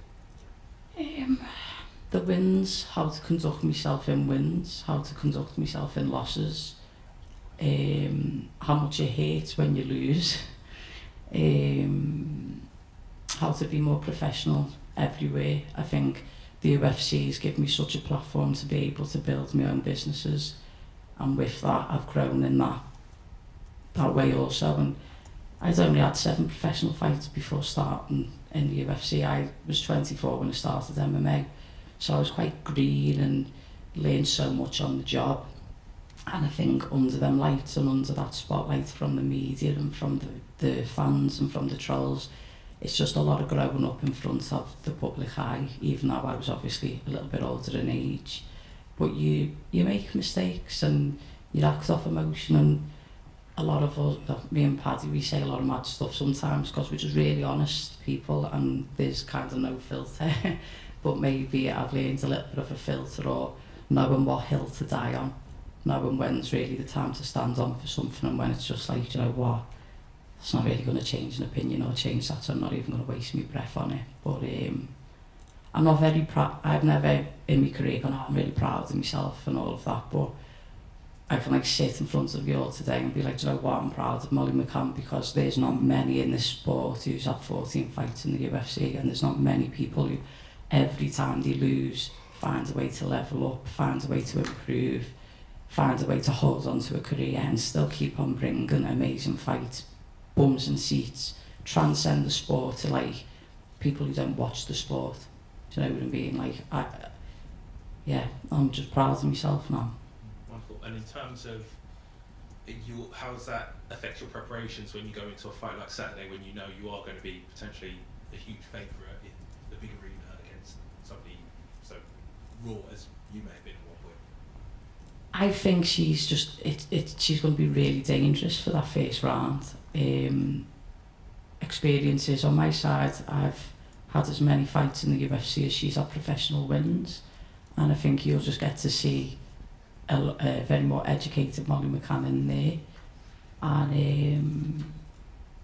and just use my experience. You know, like Angela Hill, said something the other day, like there's a lot to be said for those older age fighters who are still in there and still going and go against the prospects and the young pups, and they always find a way to win because they've weathered it all and they've seen it all. But I really believe like I'm putting my opponent up there, like she's the top in the division and she's the best person that I've ever come against, because when I haven't, I've fell short. When I've been too confident in my own self, I've fell short. So the maturity is, she's the toughest opponent I've ever seen in that octagon, and then I'll keep myself sharp and keep myself ready. Thank you. Well, just going back to what you said earlier about, you know, successes away from, you know, fighting, your businesses and things like that. How does that impact your fight career directly? It seems like you're really relaxed right now. Does it give you a freedom knowing that you've got something, you know, when it's all said and done, you've got something that's going to keep you busy and living well? I don't think so. I think I'm just put into more positions where I'm sure of who I am now. I was a very lost young girl when I came into the UFC, and just so thankful to be here. And that's not changed in terms of I'm not thankful to be here, but I just know the world. I've seen it all. I've seen a lot of it now. And I'm so involved in my business. I'm there, like every facet of it I'm involved in. It's not just something I've invested in or my name's on it. I am from top to bottom. It's me and Joel doing it all together. I make sure that the last 6 weeks of camp I take myself out of every group chat. I'm not involved in none of it, and they let me have them last 6 weeks in camp. But I just make sure that I manage my time efficiently. 5 hours a day to train, and an hour to the dogs, an hour on my life admin in the shops, and you'll see it in me. You'll know how much I've evolved and grown up, and I don't even think about quitting fighting. I don't even think, oh, I've got that to fall back on, because the job's not done. Like, who drops weight at this age and still hasn't got that hunger? Do you know what I mean? I've got delusional, if you want to call me delusional, but I still think I've got a lot of miles left in the tank, and I've got a lot of things left to accomplish before I'm ready to leave them gloves in the cage. Just one more from me. Luke Riley, big win last weekend, 11-0. Seems like one of the hottest prospects pretty much in world MMA. My question is just why is he not already signed to the UFC? Could you shed any light on what's going on and why he should really be on this card? He's that big of a star in my eyes. I think he'll be like in a couple of weeks, lad. I think they've just got some stuff to work out contractually. And then next March, it'll be me, Pad, Luke and Nathan. Love it. Thanks. I'm Ollie over here. Hi. I appreciate you have a lot on your plate right now, but you mentioned you can see Paddy going in there and doing the business, and I'm just curious how your conversations have been with Paddy recently. Obviously, this is the biggest fight of his career. I think a lot of people would agree about that. How do you see it playing out? And obviously, we know how confident Paddy is in his interviews and with the media. How have you been with him recently? I love it when we're in camp together because it always draws us closer, and I think we set a standard in the gym and energy that everyone thrives off, and pressure makes diamonds, and my boy is a big diamond. This is everything he's dreamed of his whole life. I don't think the bright lights are going to get to him. I think he's learned his lessons in previous fights, and especially with Tony Ferguson. I think that was a big thing, having Trump in the crowd, being there on that card. He knows the drill. He's meeting Chandler at the perfect time. He's levelling up everywhere. You look at his body, he's a man now, he's 30 years of age. He's not green in the sport, and he's just going to go in there and absolutely do the job. You say that he's learned his lessons. Do you see that in the gym on a day-to-day basis in terms of how he's reacted from his previous fights? Well, you look at him, he's not blowing up anymore. He's got 2 little girls who got 1 in May or April. Sorry for getting it wrong, Pat. But he's grown up. He doesn't say all the madness no more. He still does say a bit of madness sometimes, like, but no, he knows the sport. Like, he knows how to play you all. Do you know what I mean? He knows, right, I'm going to get the most eyes on us, and he's authentic with the way he's doing it. And like, the second he's on that mat, it is 100% until the second he's off that mat, and does 7 5-minute rounds with fresh partners every Tuesday, every Thursday. He doesn't get out of breath, and he's an absolute monster. And I can't wait. I really think this will be the big career defining fight for him, where people get to see who he really is in every part of his game. Will you be there in Miami? I'll be there in Miami. Thank you. One more, sir. Yes, hi Molly, just one question. It's been a year now since you switched weight classes, since you moved to strawweight. Can you tell us about how you feel in the new division? Is it more comfortable for you? Yeah, I think we took this switch because I was being outmanoeuvred and out-wrestled and held down by people who was just so much heavier than me. The adjustments that we have to make is in training. I just have to have lighter training partners. I cut less weight on fight week for this weight category than I did when I was a big fat meatball, and now I'm like the lean ball, do you know what I mean? So it's developed my game in terms of being faster, being more switched on, let my shots go well, and yeah, I'm just excited for you to see a developed version. My body's used to the cut now, my body's used to the weight just flying off me. I don't look drawn, I haven't got a dry mouth, I'm full of energy for you today, even though I'm being relaxed, and I'm ready to rock and roll. Good luck, thank you. One last one right here, sir. Molly, you mentioned obviously you're familiar with the space and it's a safe space for you being around here. Mm-hmm. How much of an asset has that been, particularly with the late change and so many things probably up in the air, just to be in a really familiar setting for you? Do you know, I actually haven't really thought about it. I think when I'd come off 2 losses back to back, and then I was fighting in the Apex, in that Palace Station hotel that just stunk of cigarettes because everyone smokes in there, and it's like horrible, and yeah, it doesn't really matter where I am. I suppose it's where my mental focus is at, and I'm just, like I say, I'm long enough in the game to know how it all rolls out now, and one person wins and one person loses, and I used to give so much energy and think about the fans and think about all of this and give you so much more. I think I don't fucking need to now. It's just like, go and dance little meatball on Saturday night. Yes. Thanks very much. See you after.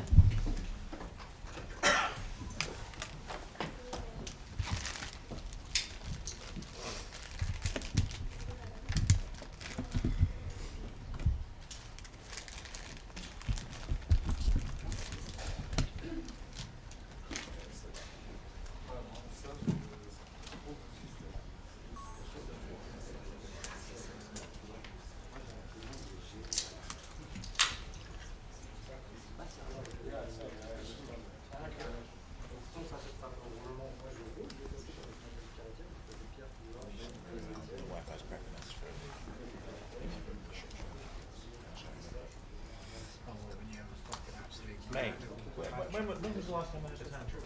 Manchester. Last time I saw it. Did I? Fuck, it's not working inside.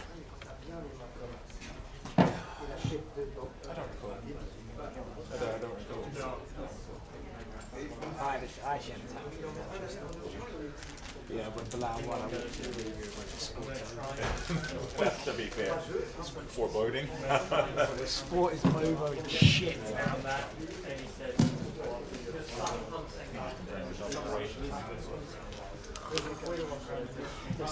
Having the charisma of black hole champions.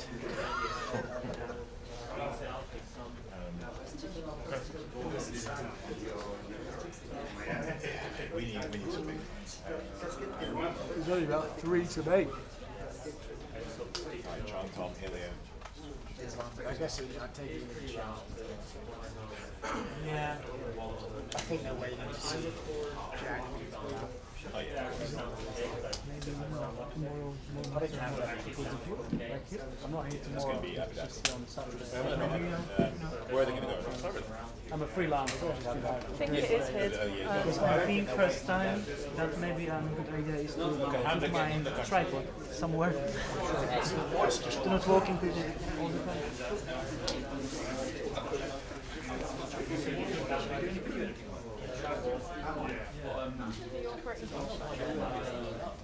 No, just the wrestling.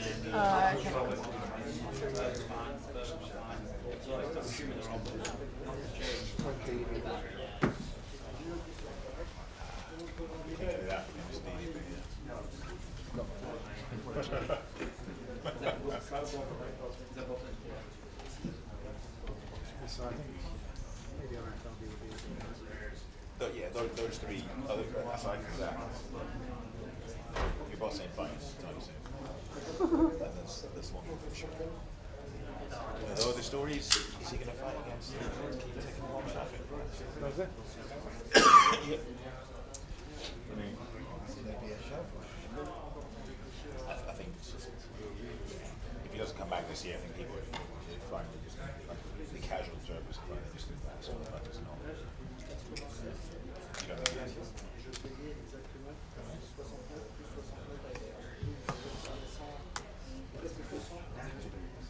It's only 12:15.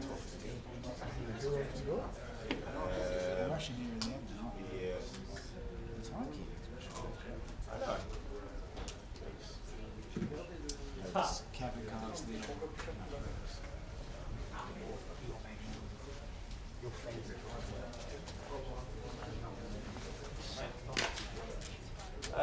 Wouldn't quite go that far, but Former Seahawks. Call you the Rocky.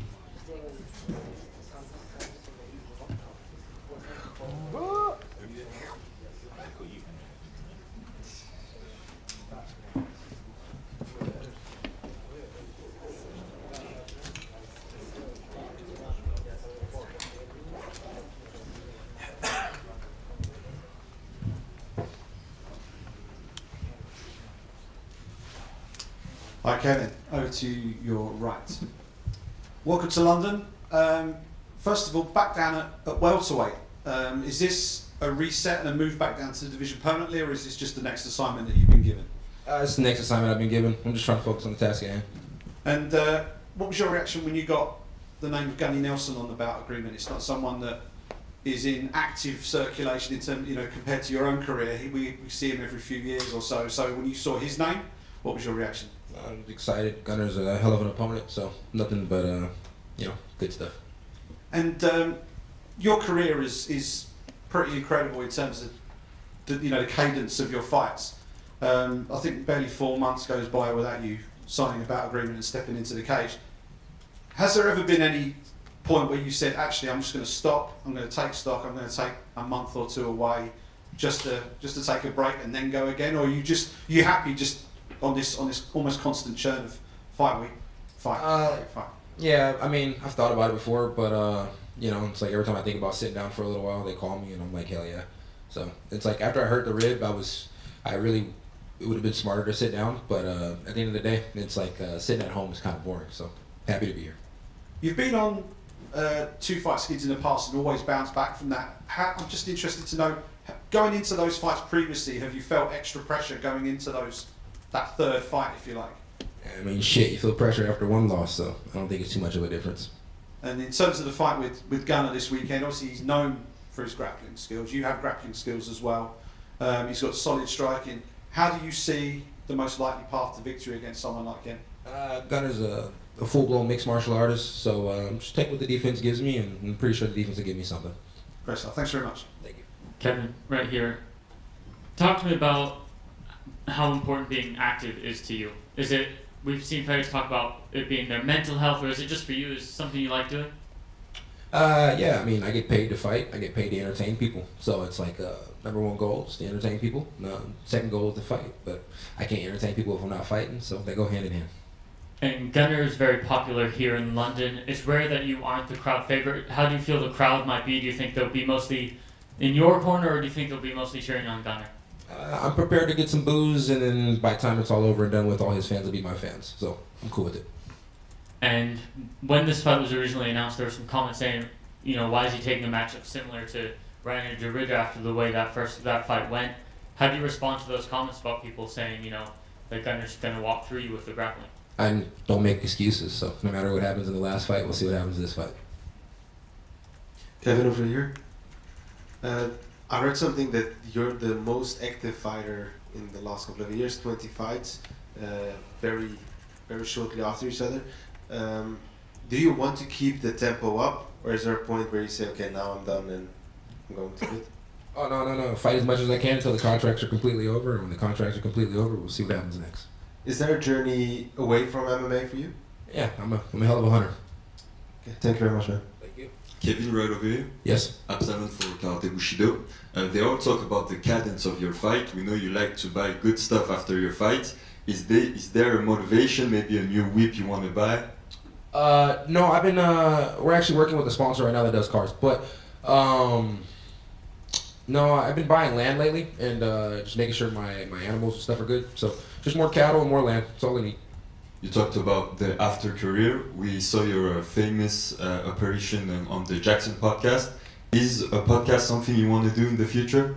No, me personally, I don't listen to like the podcasts when I'm driving down the street, and I don't watch podcasts, so it'd be pretty hypocritical to do something that I don't do. I tried a podcast for a while, and I guess the fact that I don't watch them, I couldn't really get into it the way I need to. I had a hell of a podcast partner, but no, I just plan on, after it's all over and done with, I'll try and stick away from all the fighting and stuff and stick with the farming and the cattle, hunting only.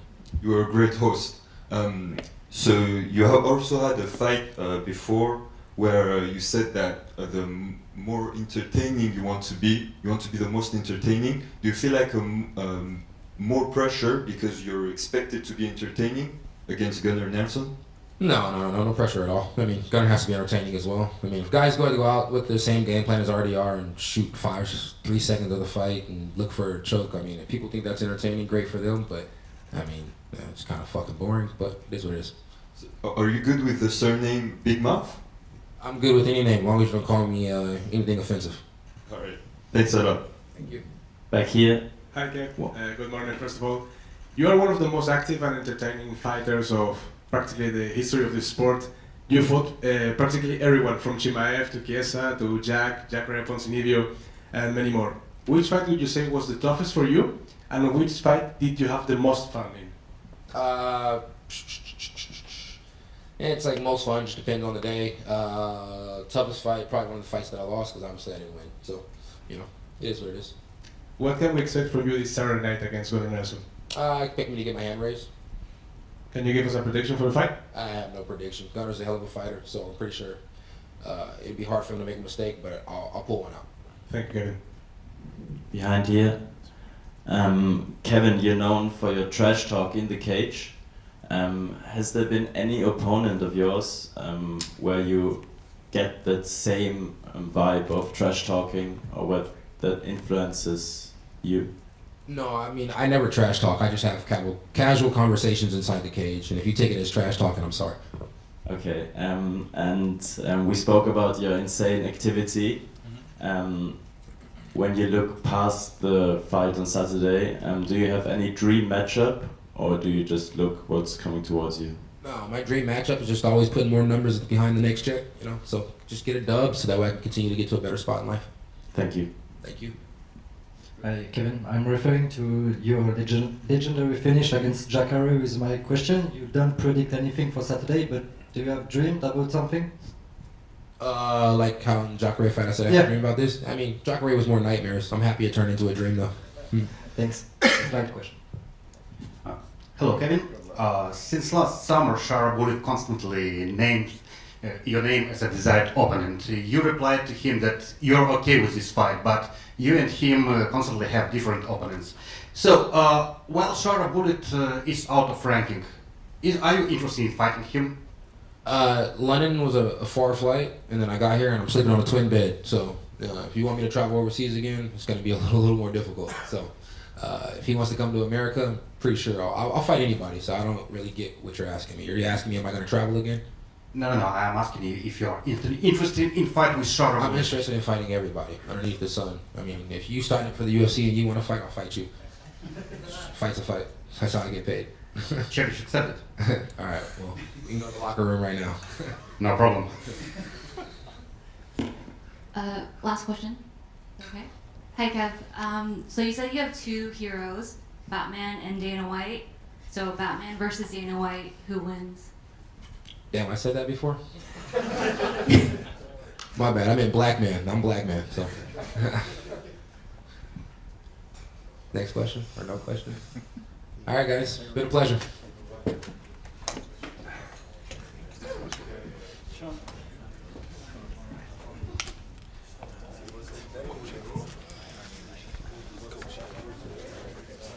What's that, mate?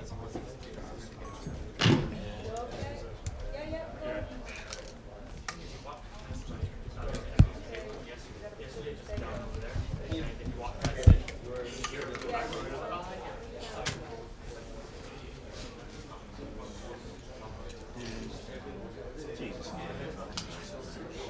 And there's so many devices here. You know, when you're too much away. I'm saying so many devices connected 3G. Is your Wi-Fi working? My Wi-Fi now. Take about a half an hour break. Half an hour. Thank you. Take about a half an hour break. This is probably going to be one of the most expensive fight weeks, and it's a local one. Yeah. Check if I have your. It's all there, mate.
McCann heard the shout out to Holland. He immediately texts me.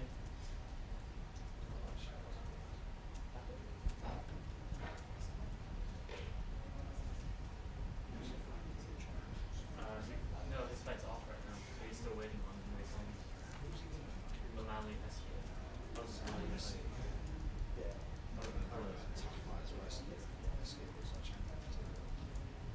They both are.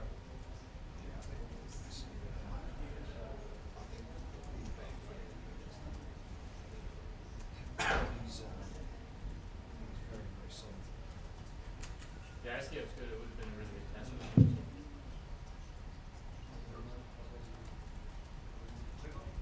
Room audio, nothing.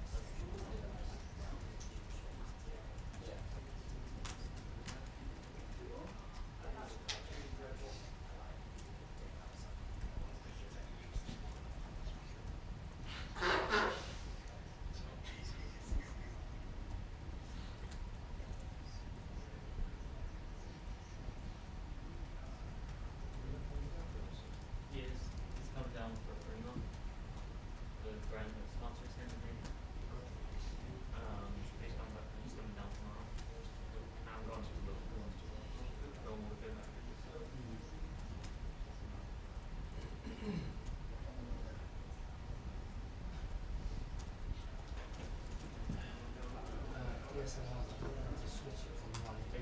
It's not possible. I just tried to Google search it. It's just like you can just turn up the volume. Then it doesn't. It'll do nothing if it's blown. Then it won't do anything. So I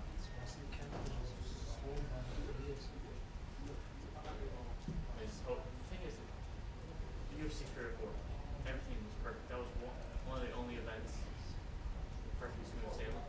So I don't know what happened in the 8 months. I just hope Fight Night is different. It's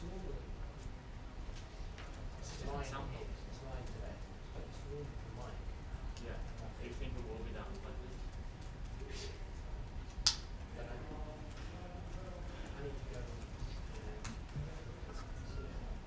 They'll be editing coach deliverables like that? Yeah. Some days, so.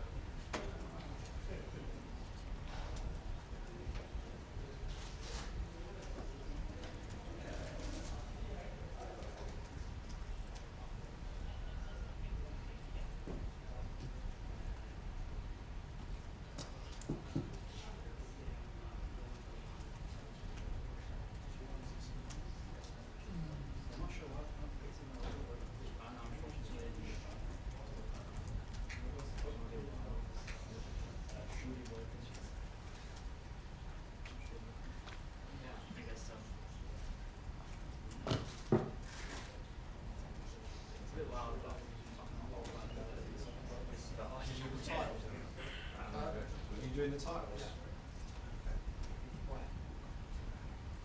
Jordan Vucenic. Jordan Vucenic. Jordan Vucenic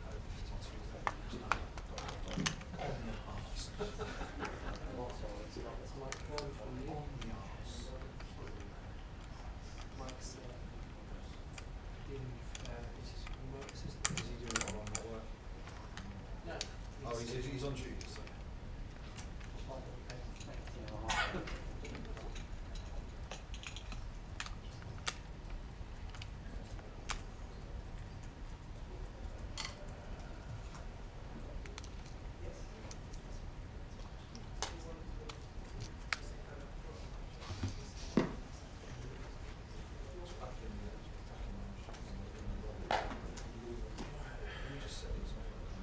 Yeah, well, that's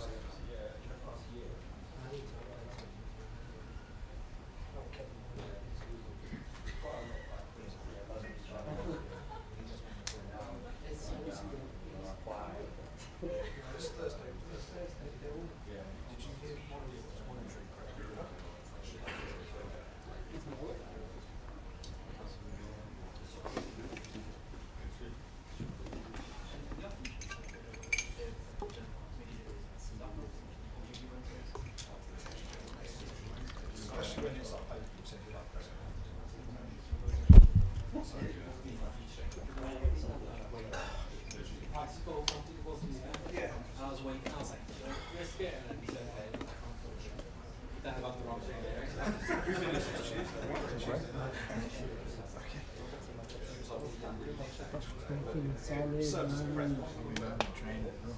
haven't been training at all. Wait, Kenny's landing, you need to go out. Because that was good stuff. But you haven't had any long stick down?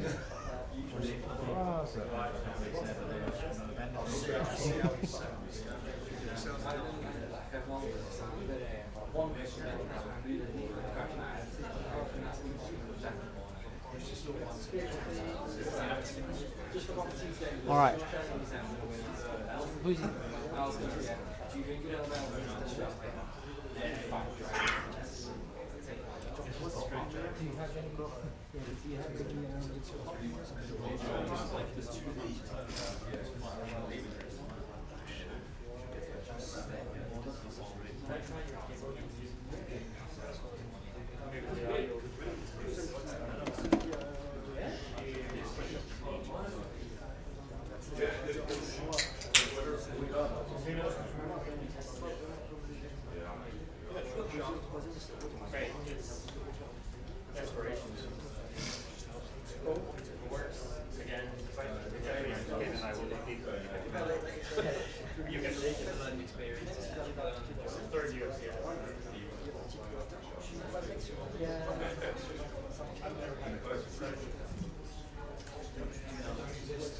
Oscar. You don't have to know the date for MSG format. MSG? Give me that 14th. I might not make it. What's that? August for a second. Why? I'm expecting a little one, second one. My mother-in-law is planning on coming for a week in November, so I'm trying to get her time to come on. Yeah. They don't care. They're like getting paid an hour. So they're like, I don't care what you are. You and one guy, last time he told me, fancy. He just got mad at me. And he goes, can you stop moving? Like, sir, your whole job is to lift this rope so I can go. Sorry, bro. You signed up for it, not me.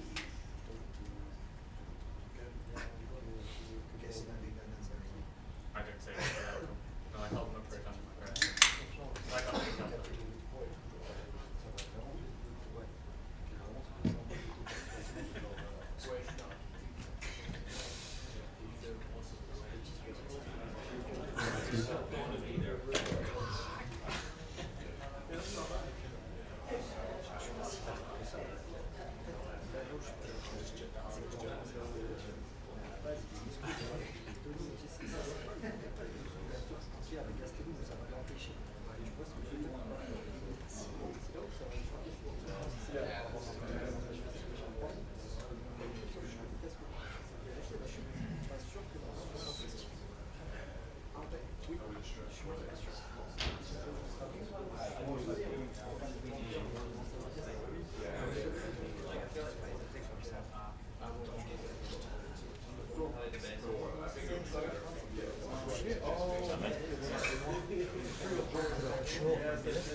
Two of the biggest SEO channels in the world.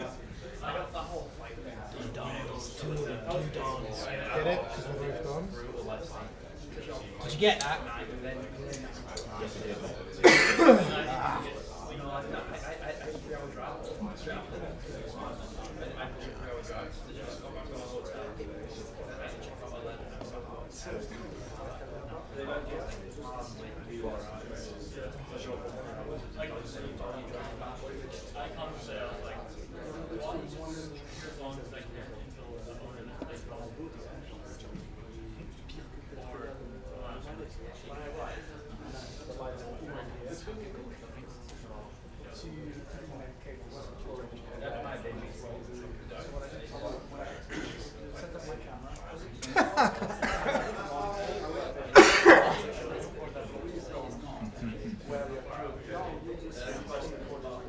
Harlem must have some resistance. You know what I mean? Oh, bro, trust me. That? Trust me.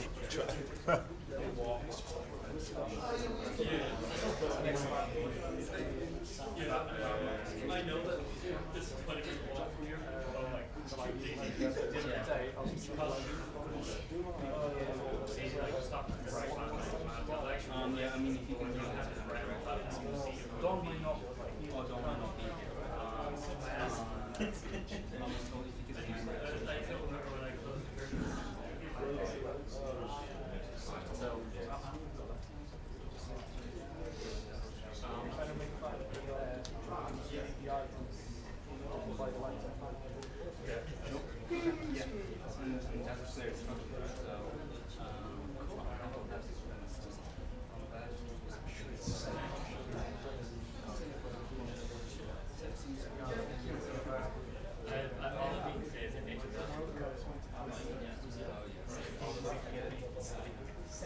don't think there's actually food out there yet as well. There wasn't when I was there. I'm going to go check again.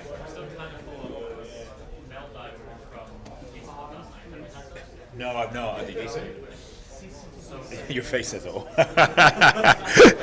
used to be 200 pounds, so I know good food. Well, I'll take the recommendation. You can piece together what really happened.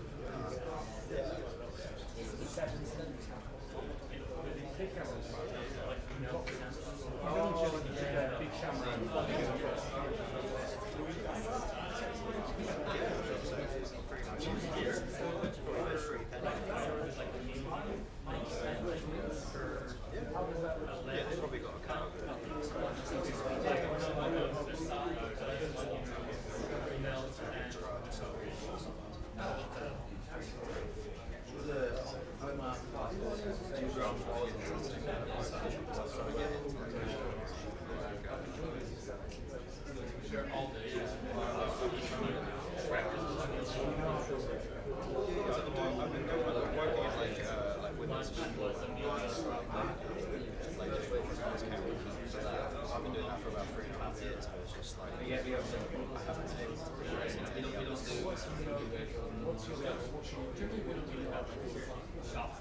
The reason I say why is because I've worked with many other companies who's always works to point to character phrase in a context of this is important. The other thing is tell a story.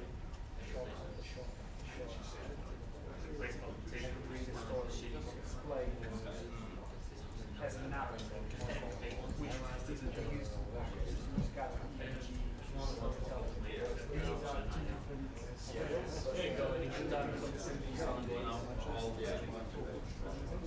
So don't get me wrong.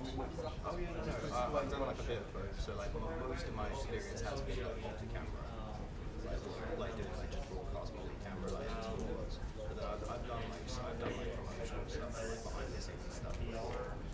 But like my majority of my experience is multi-camera. I've worked with some of the best.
No, it's my own. It's what I've had it for ages. So yeah, I think it is. I think well, we'll see what the diagnosis is after this. It's like yeah, 2020 as well. So it's not old. Yeah.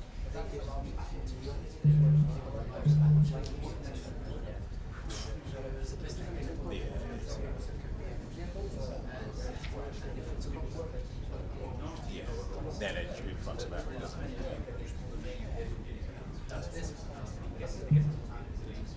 Yeah, that's initially what happened with mine. It started just dropping like to 50%, 25%, and then sometimes it just shut off. Yeah.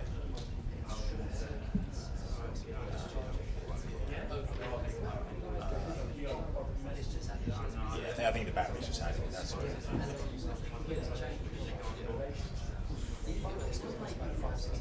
No, this place, King's Cross 150. Yeah, yeah, like you know the companies like Ice Match. You see them in train stations. They do it with McCann. Yeah, so 149 quid. So I'm literally gonna go do that after I get what I've done. So same day, yeah, same day, yeah, yeah. So yeah. Well, there you go. Yeah, yeah. Oh, it's a company. Yeah, of course. Yeah.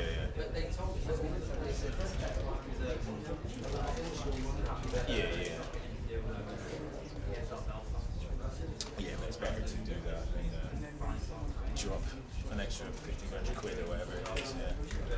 Yeah. It basically, what are they like 12, 1,500 quid? Yeah, you're basically spending like £500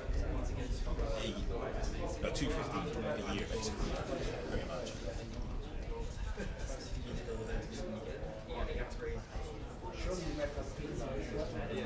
He did. Yeah, well, I spoke to him. Yeah. Well, I spoke to him yesterday. I speak to him pretty much, not every day, but like at least once a week. And he just said, I think Manchester, he said he felt quite, yeah.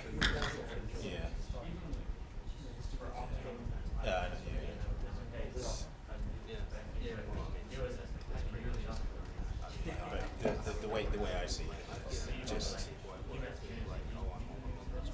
well, you never know when the end is going to come with the possibility of doing it. So just keep doing what you can, right? Sorry? If ever a man. Oh, they're on the shelf. Feels a bit mean-spirited. They use it. Oh, it's so nice to see everyone again. Dial first. There's a reason why I don't hang out. Race? Yes, yes.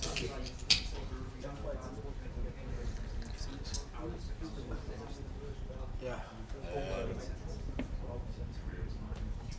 Yeah, it's Carlos. I think Leon's name's Carlos. Well, that's the case. Yeah. You want to wait for your Morgan, eh? You love Morgans. It's like key for me. Like a cokehead from the 80s. We should start calling him Mike Bump instead of Mike Bond.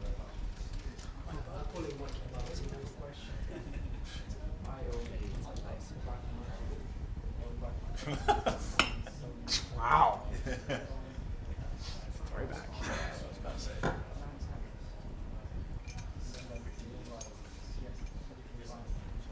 There's a sauna at my house, so I'm going to go sit tonight.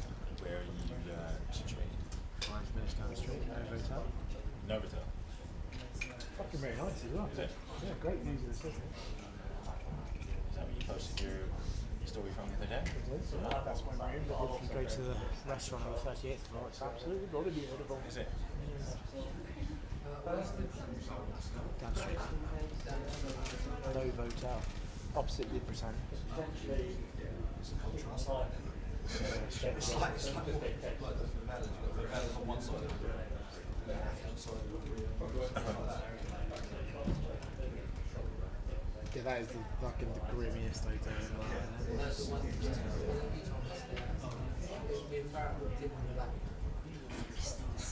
I think when I checked in there, the police were in there.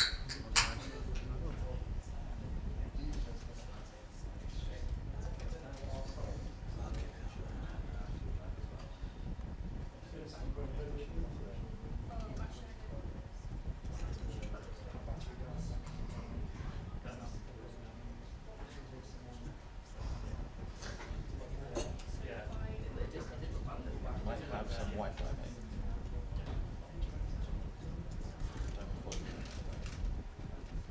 No, I think it's on there. I think we're kicking. Ouch.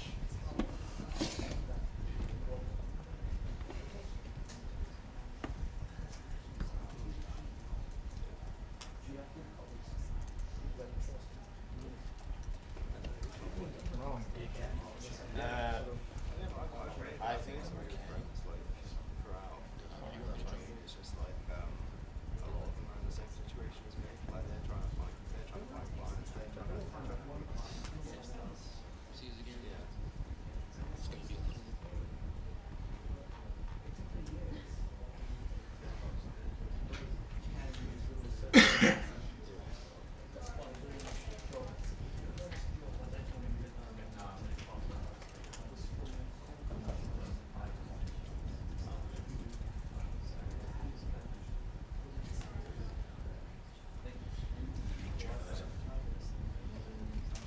Jesus. Big journalism.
Leon Edwards, gang.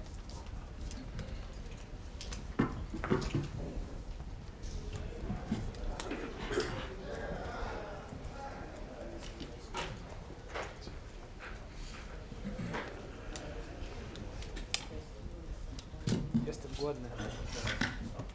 Ja też. Jesteś? Tak.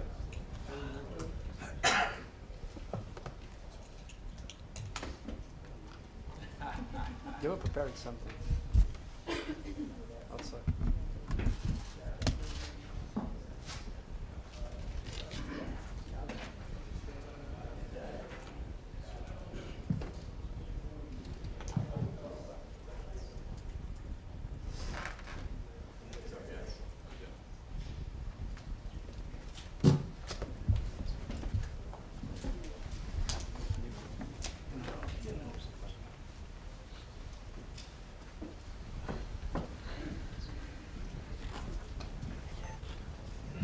What up, what up?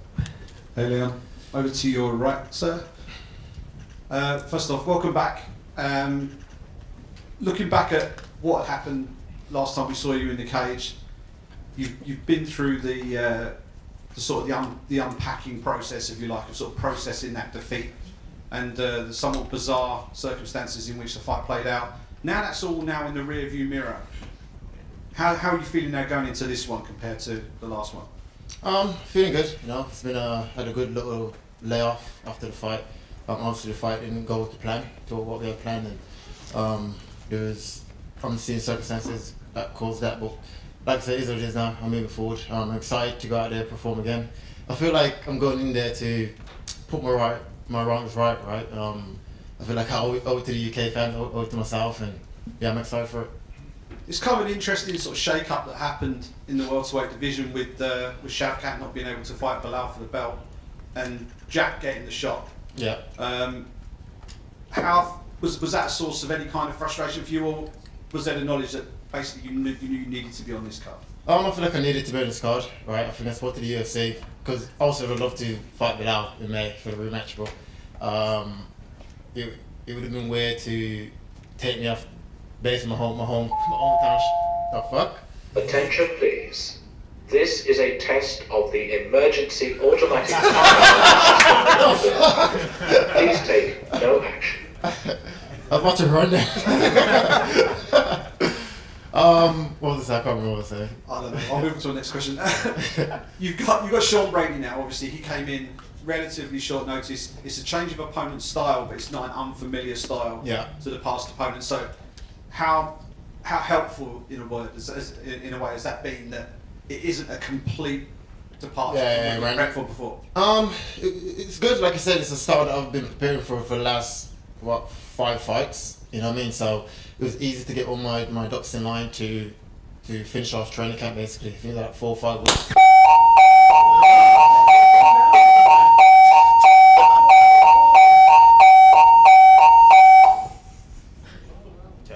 An emergency situation has been identified. We request you evacuate the hotel using the nearest signed escape route. Just a test, alright.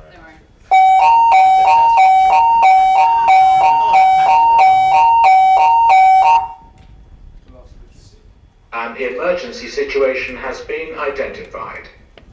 We request you evacuate the hotel using the nearest signed escape route.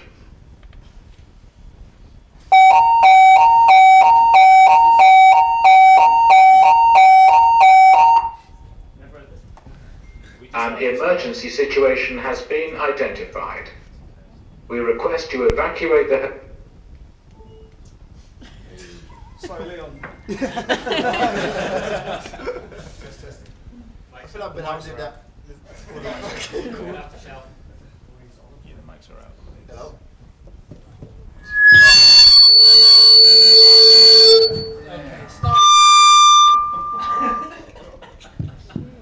May I have your attention, please? May I have your attention, please? The fire alarm test is now complete. If you had any difficulty in clearly hearing any part of the message, please advise the main reception. Thank you for your cooperation. May I know? Okay, we're back.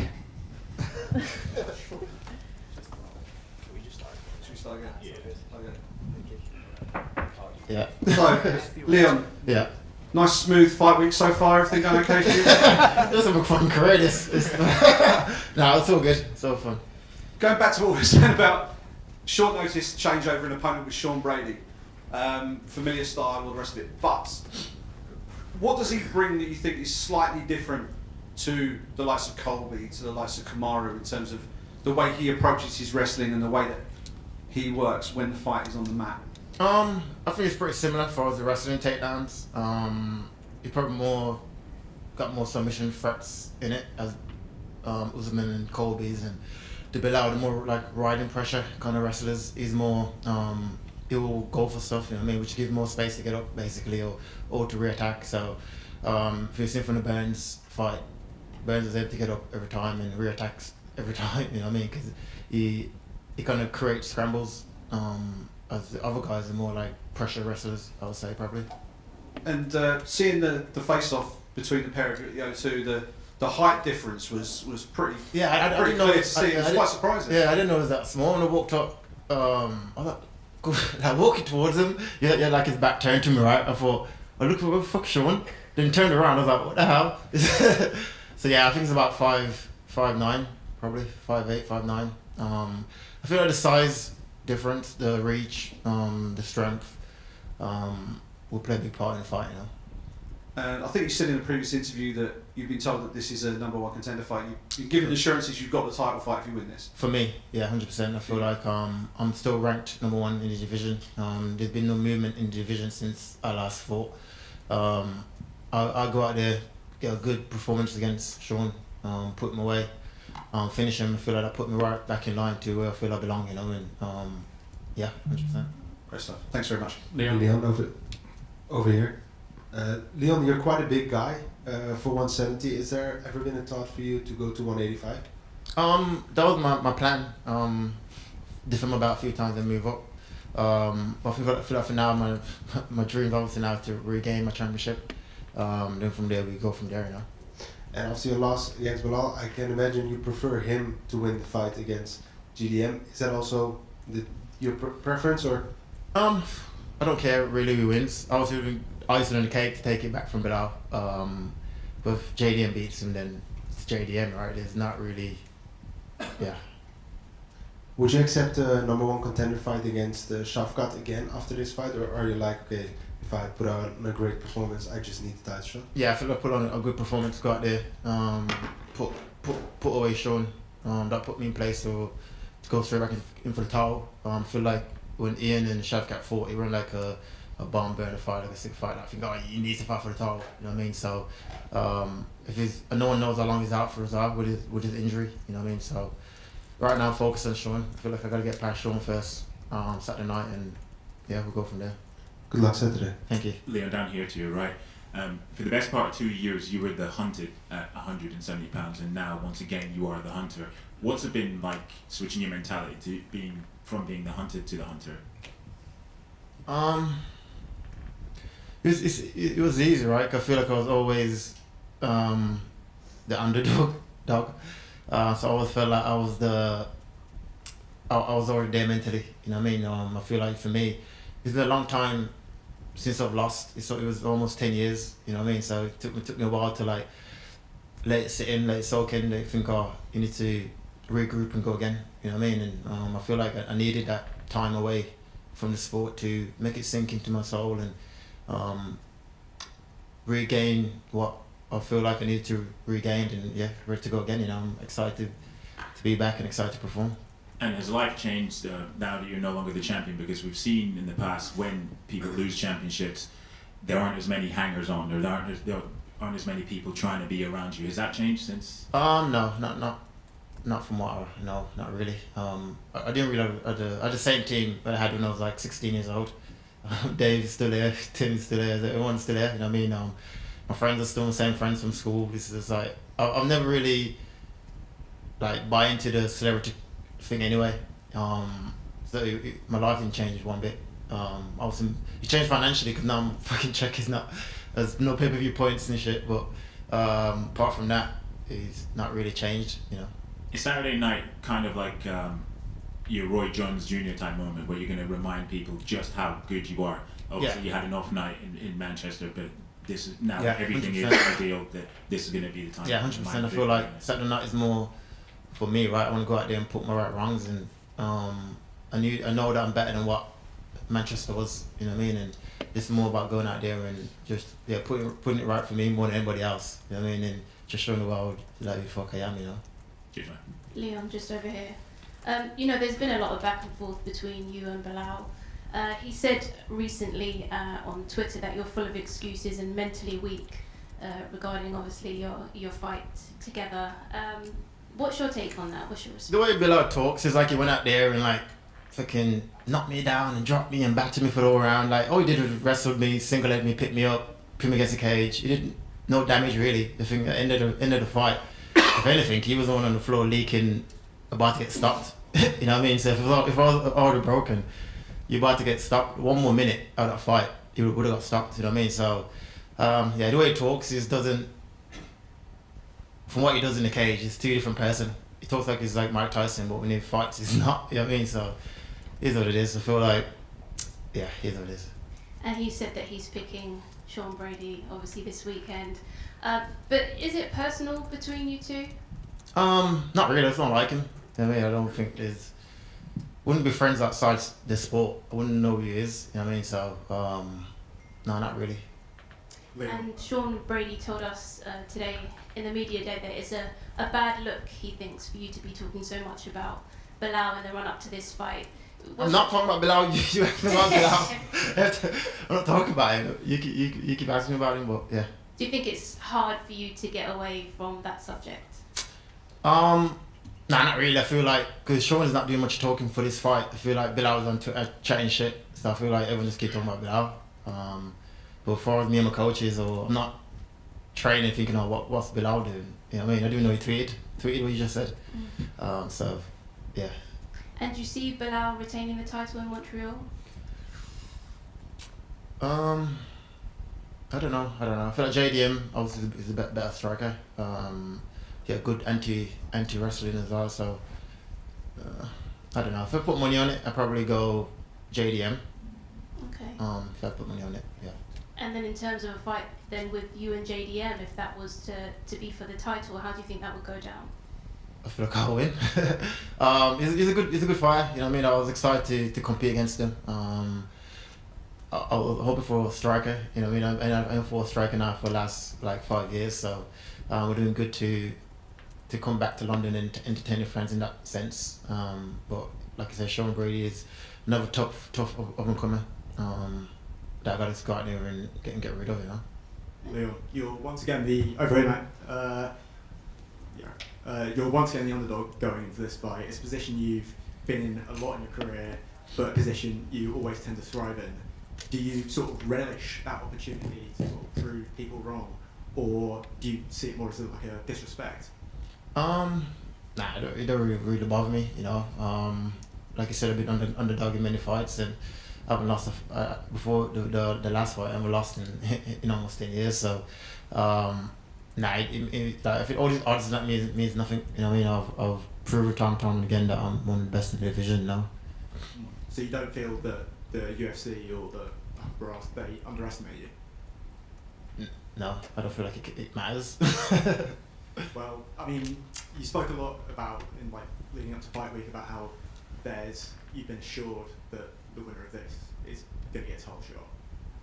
I don't know if you caught what Sean said earlier, but basically he wasn't a big fan of the fact you were maybe looking past him. You weren't focusing on the challenge at hand, and he basically said he was going to punish you for that. I just wanted to get your response on that.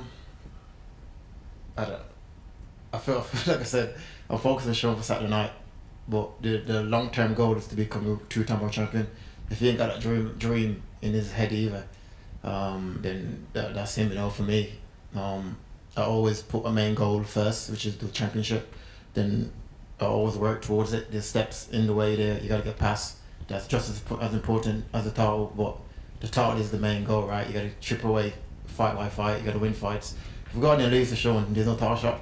You know what I mean? So is just as important, if not more important, to get me to my main goal, where I feel I belong, which is a world champion.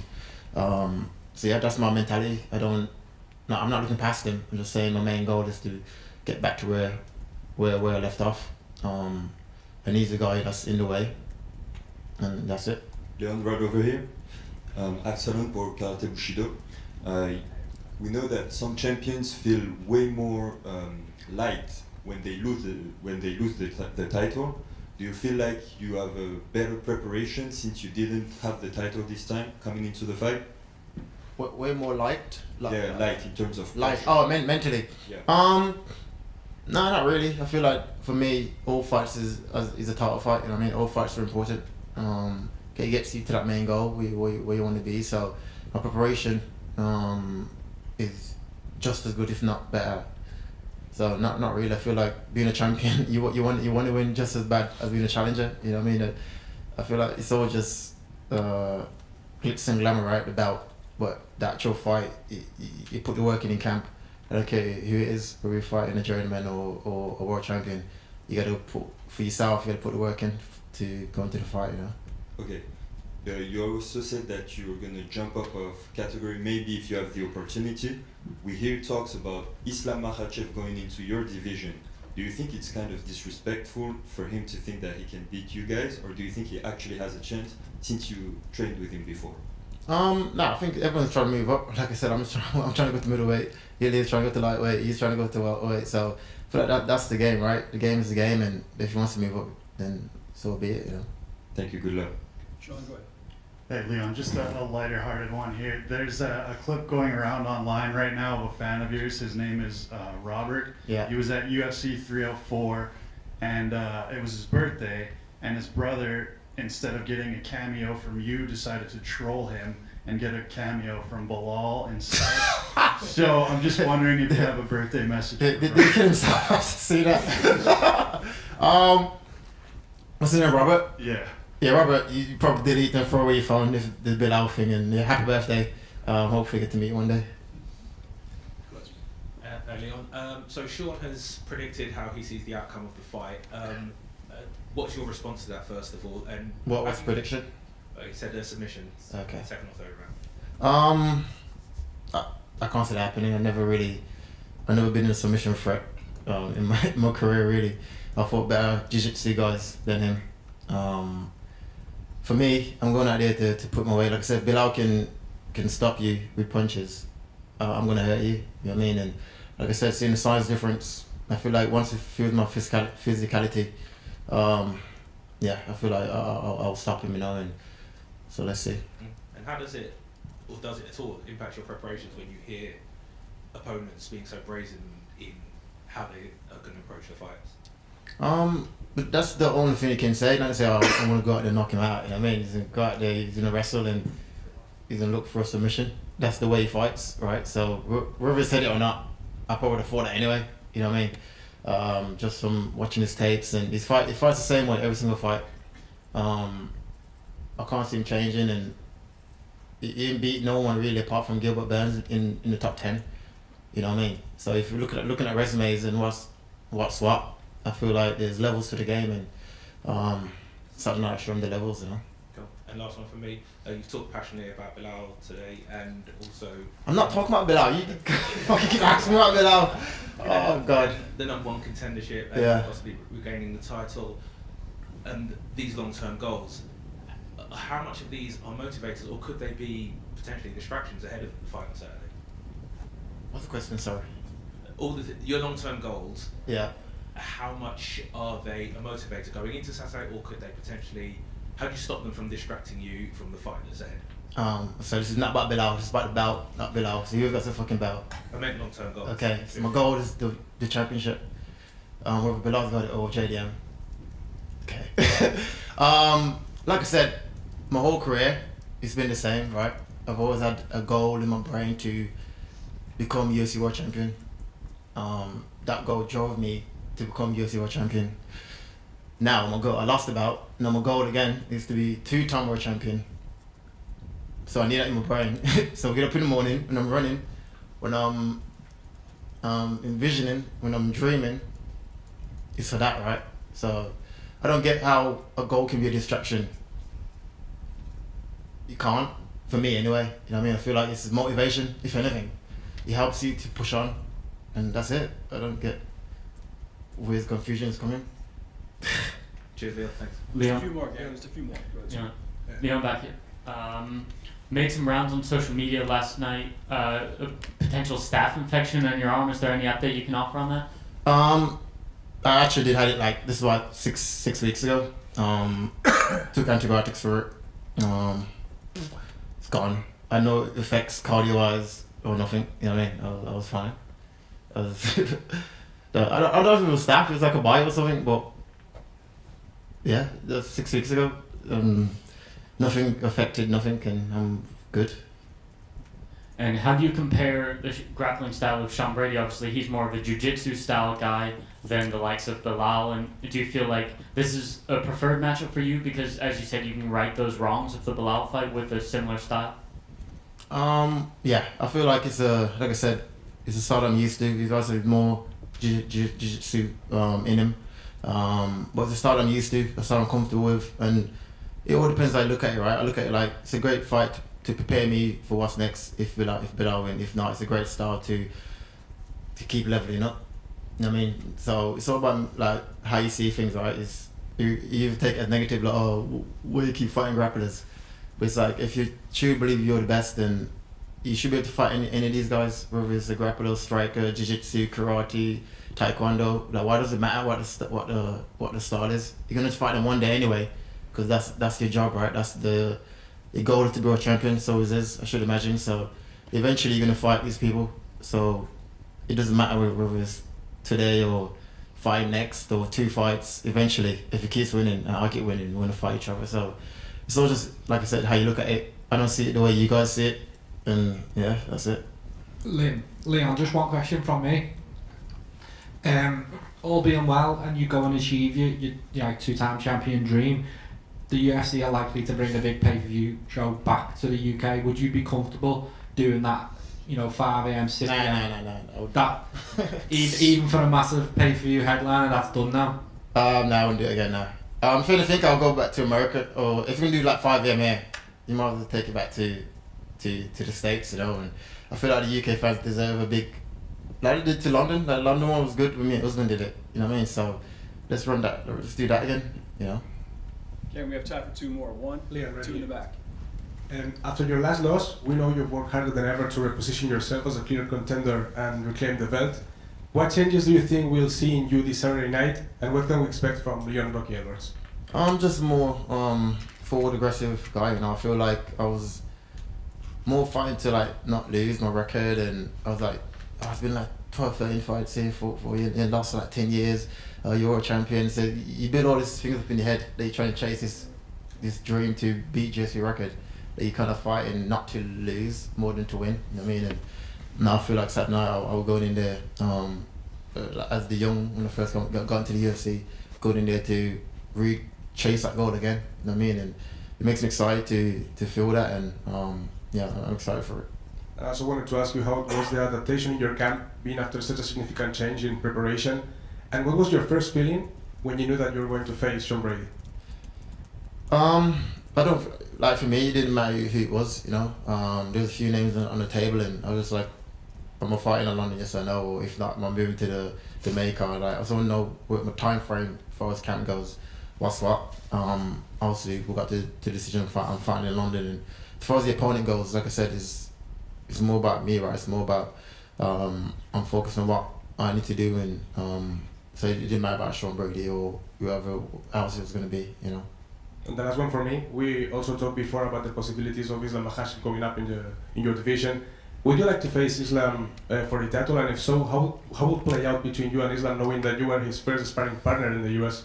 I don't know, I'm focused on Sean Brady for Saturday night, and yeah. Sir, go ahead. Yes, just one last question, Jacob from Corner Block. You've had you've had some setbacks in your career, but you always manage to come back and be even stronger, and it seems like you are the strongest when your back's against the wall. Is there any secret to that bouncing back mentality?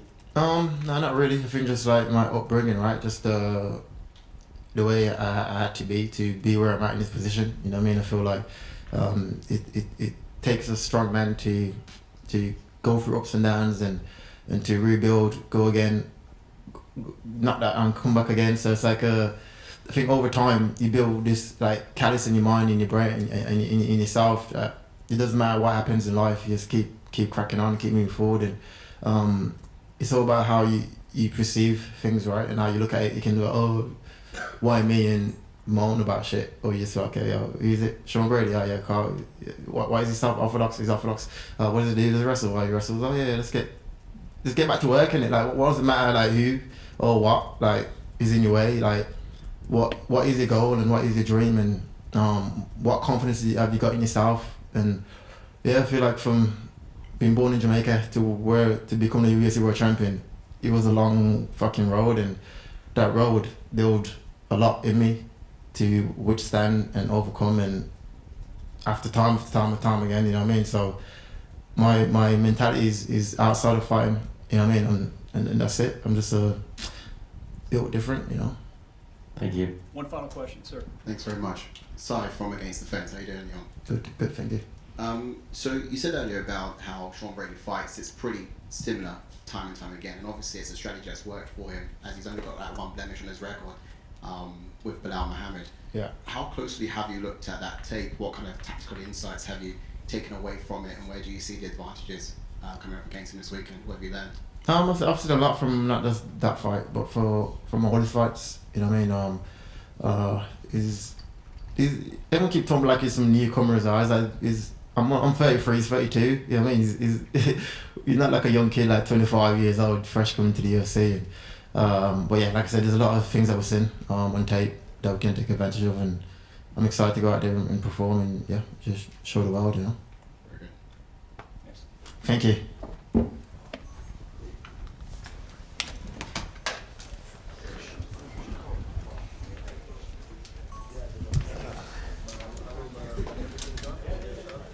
You can bet against him.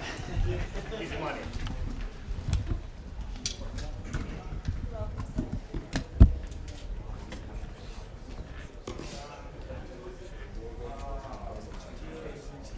Fucking hell, as much as that.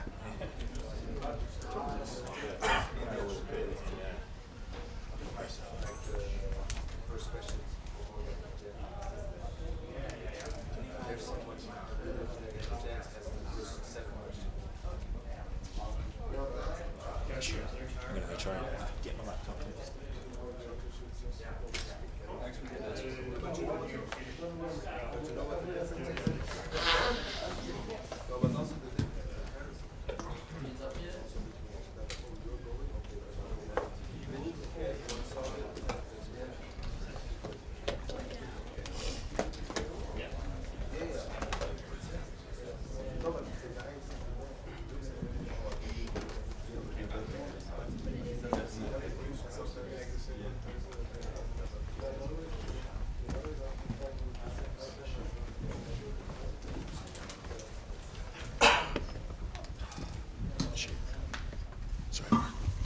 Carlos. Hello. Welcome to London. First off, how have you settled in, and how are you enjoying things so far? I love it here, man. Yeah, so team and I, we arrived a little earlier, which is good. Yeah, it just helped us to acclimatise and get used to the timing here, the sleeping patterns and everything. And I just love it. The weather's good, well, for us now. So everyone dresses well here, and it's helped me to understand, you know, just keep up my standards. How long does it take to acclimatise, given just the sheer scale of the commute that you needed to make for this one? For this one, about 4 or 5 days.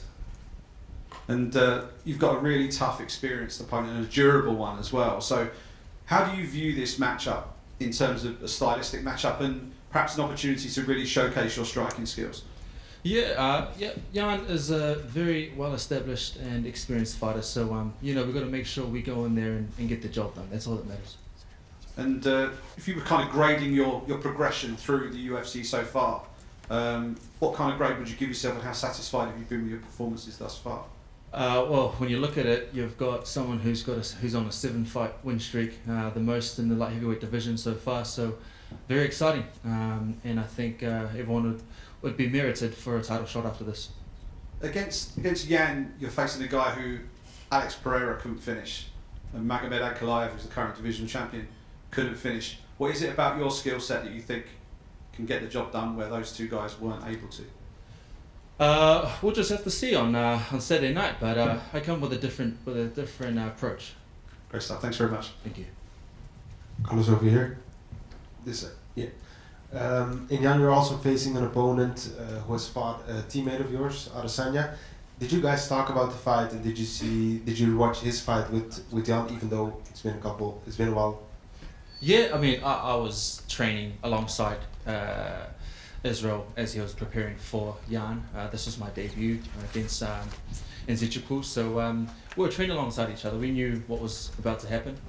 So I think the advantage that we have now is not so much, it's just more so the fact that the coaches have done their extensive study in the past. So we're a step ahead in terms of just had done our study. And people talk a lot about Jan's age. Do you think that affects anything in the fight? Age is just a number. That's true. One last question for me. The current champ, Magomed Ankalaev, and I heard the rematch is almost signed against Pereira. Do you think you're the definite #1 contender if you win this fight? Yes, a fight, notable win over Jan Marche, Błachowicz, would definitely merit a title shot after that, so for sure. And where do you see the holes in Jan's game for you? It'll present itself. Okay, good luck this Saturday. Thank you. Over here, Carlos, Absalon for Absalon MMA. You said that you're gonna watch out for the holes, but people see you as more of a striker, Jan Błachowicz more of a well-rounded fighter. Do you think that you're gonna have opportunities in all around the game, or are you just focusing on striking? We will have to see. It is a secret until it's not a secret. It's going to happen, but I have full faith that I'm going to get the win. And do you think it's an advantage that you have a teammate that fought him, or do you think it's a disadvantage for him to have already fought this style of Eugene Berman? Not so much an advantage, but every fight is different. I know Błachowicz has seen this fight differently, and he's going to approach it that way. He's smart. He's a chess player, and that's the way I'm going to view it. He's the first former champion that you face in the UFC. How much of an honor is that for you?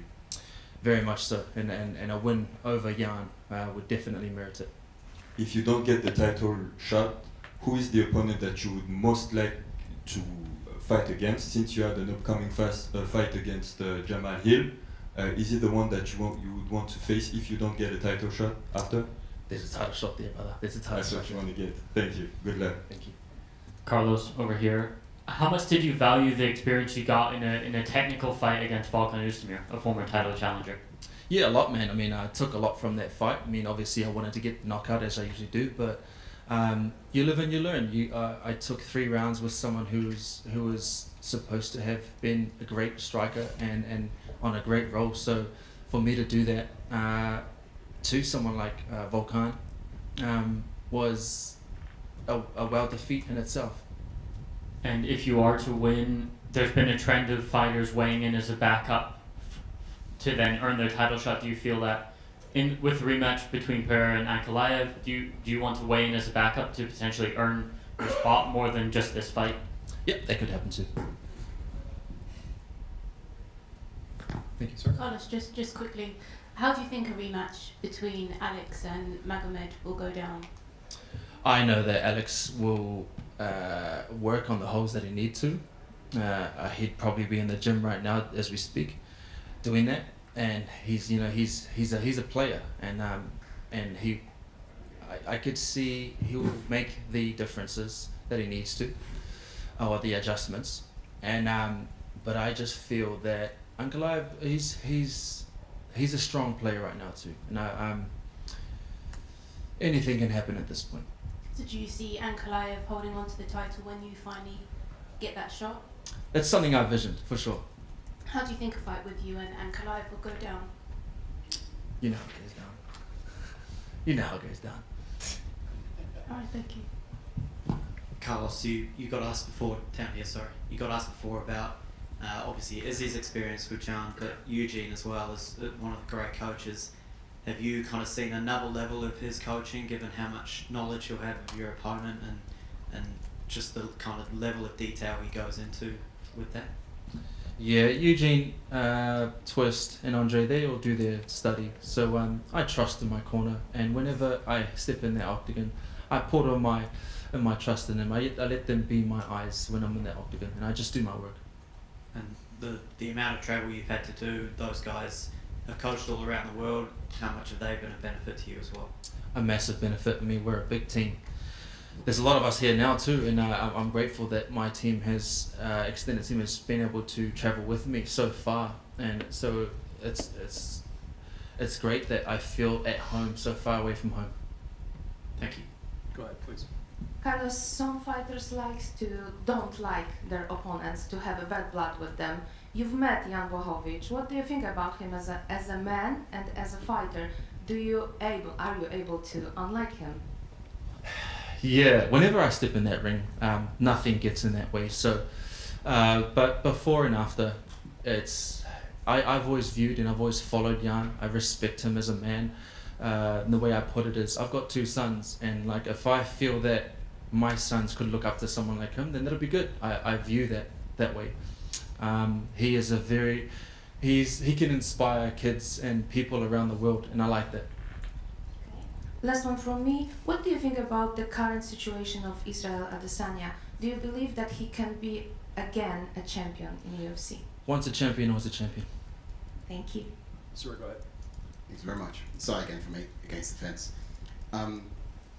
News on the line is that you used to be a male stripper yourself, and soon you'll be stripping a particular male of the title, perhaps. Give us some time, got to get past the challenge this weekend, of course. But how far would you say you've come from the man you once were to the man that you are now standing before us today? Yeah, a very well developed fighter. And from the beginning of my career in the UFC, everything was kind of fast tracked during COVID. I was put in the Sharks Den, on the Lions Den pretty quickly. So we had to learn to adjust. And now I've got the momentum and understanding of how MMA is. So I'm just riding the wave. And for the note, I wasn't stripping. It was more so hosting parties and just enticing women to come into clubs and stuff like that. So yeah, just put it out there. Of course. Just one more question from me real quick. It's should you get there, who would you rather stylistically be matched up against? Pereira or Ankalaev? Pereira's obviously a very dominant fighter and a champion as he's been, and that would be a massive fight. I've always said that a fight between myself and Pereira would be massive. Just 2 warriors, cultured warriors to go up against each other. But then also with that said, notably with Ankalaev, he is dominant. He's someone that a lot of fighters would dodge.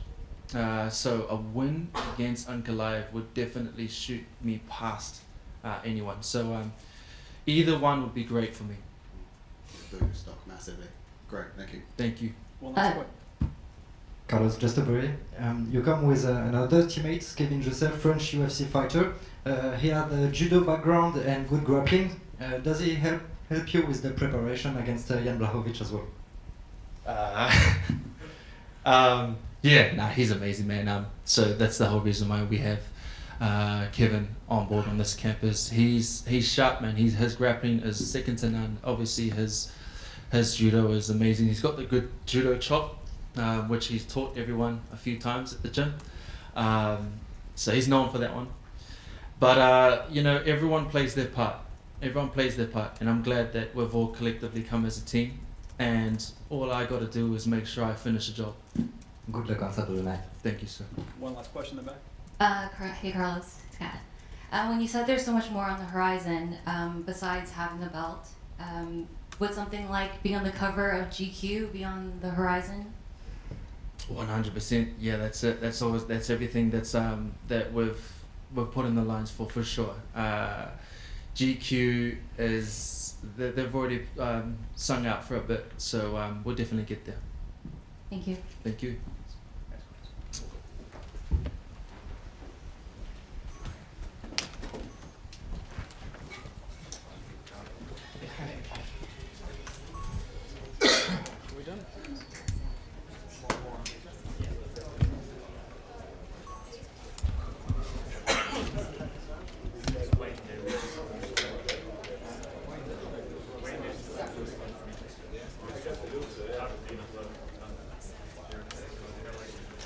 that it, or do we have one more? One more. One more, right? One more, is it? Yeah, I think one more. I'm done. I'm off. And I'm hungry as well.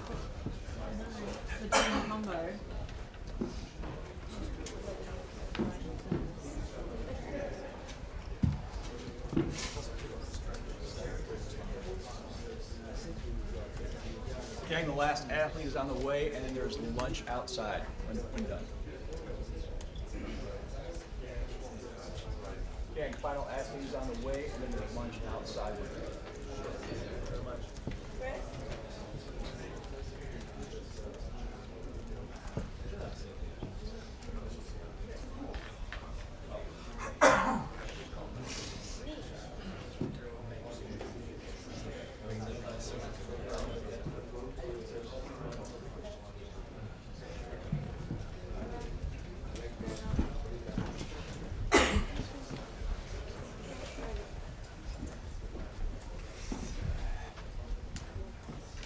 Hi Morgan. Okay. To your right. Hey. Hi, welcome to London, welcome to Fight Week. This is, on paper, one of the most exciting fights on the card, with two former Cage Warriors champions going head to head. How excited were you to get an assignment here in London and to get to face someone like Nathaniel Wood? I was really happy to hear the news and the name, and to know that I'm fighting in front of a crowd and not in the epics. So I was really happy, and it was Nathaniel. I know him. We know each other. We have a great history because of Cage Warrior. So he was the BTM1 champion. I was the featherweight. I saw him succeed here in the UFC, and I know what he brings, what I brings. So yeah, exciting matchup. You fought twice in big arenas with the UFC in France, but the last one, getting the finish in front of your own fans, just how much did that mean to you to be on the big stage in the big arena with a packed crowd in your own country, given that the sport has only recently been legalized? It's always big to fight in France for me, because I don't have a lot of MMA fights here in France, because it was not legal before when I started MMA. Then I was fighting in Cage Warrior, so all around Europe, but not in France. So being able to really perform great for them, throw some crazy finish and bring all the excitement in the hardcore arena is always a pleasure, and I love the feeling. Like, for me, it was almost like fighting outside of my country, fighting in France, because I never had this opportunity, and it's a so big arena, there's so much people. So yeah, I love it. Every time I came, I try to push on a really big show. When you fought over here in the UK in the past, you've always had this army of fans come over to support you. How much does it mean to have such a passionate fan base that travels to support you when you fight? It's a pleasure. It's like I try to give them everything I have on social and in the cage, and they give it back to me by coming, seeing my fight, and just enjoying what I bring. What sort of fight do you think we're gonna get between you and Nathaniel on Fight Night? I think it will be a great war. 3 rounds, really, because we are hard to finish. I am hard to finish. In MMA, nobody has been able to finish me. Nathaniel is hard to finish too. I always try to get finished, so either way I'm getting a finish or we're going to decision. Thanks very much, thank you. You're welcome. Morgan, over here. You are a big 145er, while Nathaniel obviously moved up to featherweight in his UFC career. How big of an advantage do you think you'll have in the strength and size category? I don't really know. I think he had the time to adjust. It's been maybe 2 years that he's jumped in featherweight. I know he has great conditioning, great strength training, so I don't know. I don't bet on betting the more physical guy, I just think that the most part of the game will be technical and be ready to fight. And I've seen you fight at the Indigo, and the crowd was deafening. How do you imagine the crowd will be at the O2? More ticket sales, more people, right? Yeah, I don't know what to expect. Like, I expect nothing. I just expect like fighting Nathaniel. The crowd is something else. I can control it, so I don't bring too much attention on what I can control. Do you think a win over Nathaniel would be able to push you into the rankings? I don't know, maybe. but it's like just the crowd. I don't pay attention to this. I'm just here to fight. If it pushes me through the ranking, it's good. It's not. I'm here to fight, so I will have another run, and one day I get a ranking. But right now I'm still young in my career here in the UFC, so I'm not in a hurry to get to the ranking. And you expressed some displeasure in fighting in the Apex. Is that a place you never want to fight again? I will not say never fight again, but I prefer when I have a crowd. I think I perform better. I think my style is better for crowd, what I bring. So yeah, fighting in the Apex is something different. Salut Morgan. Salut. Je pose la question en français, je la traduis en anglais. I ask the question in French, I translate it. Tu dis que tu préfères avoir une foule. À Paris, tu combats avec la foule. Avec toi, tu as une vraie connexion avec le public. Là, elle sera contre toi en termes de motivation. Qu'est-ce que tu préfères, entre guillemets, briller devant ton public ou mettre une clim à l'extérieur? I said that you have a great connection with French crowd, and I ask you if you prefer to fight with the crowd with you or against you in fact of motivation. Je réponds en français ou en... Ok. It doesn't change anything for me. It's like having the crowd with me or against me. If you pay attention for me, it can take something from you. I'm just focused on fighting. When I'm fighting in Paris in front of my crowd that are with me, the main things I try to think is not think about them. So here will be the same, not think about the crowd, because otherwise you're not focused on the fight. So I don't care. Another one about your technical, your opponent, what he said that he's shorter than you, but he will be faster, and that he has the fast advantage, you have the power advantage. Do you agree with that, or do you think you will be faster than him or fast as him? I don't know, we'll see. We'll see on Saturday night, but yeah, speed, I don't know if speed make you win fight. Fighting make you win fight. He had a prediction for the fight. He doesn't want to share with us. Do you have one, and do you want to share it with us? Prediction, I don't have a clear prediction, but I'm chasing a finish. So finish, whatever round, whatever way. A bonus? A bonus, I expect a bonus, but I'm not chasing it. It's like it will come if I do the right thing. Thank you very much. Encore juste ainsi, en français, tu peux me répondre en français. Absalon MMA pour Karaté Bushido. T'as dit que tu expectes the finish. Souvent les combattants peuvent trop se concentrer justement sur la win et ne pas obtenir, comme Taylor Lapillus, la reconnaissance pour le côté spectacle. Est-ce que toi tu mets plus l'accent sur le spectacle ou est-ce que tu mets plus l'accent sur le fait de gagner absolument les combats? Non, ce qui est très important c'est de gagner ces combats, mais le mieux c'est de les gagner de façon spectaculaire, parce qu'on est dans un sport qui demande ça pour le public, pour même tout ce qui est à côté, ce que ça va apporter. Après, faut pas trop se concentrer sur ça, sinon on peut avoir des désillusions en décision, comme si on va à la décision.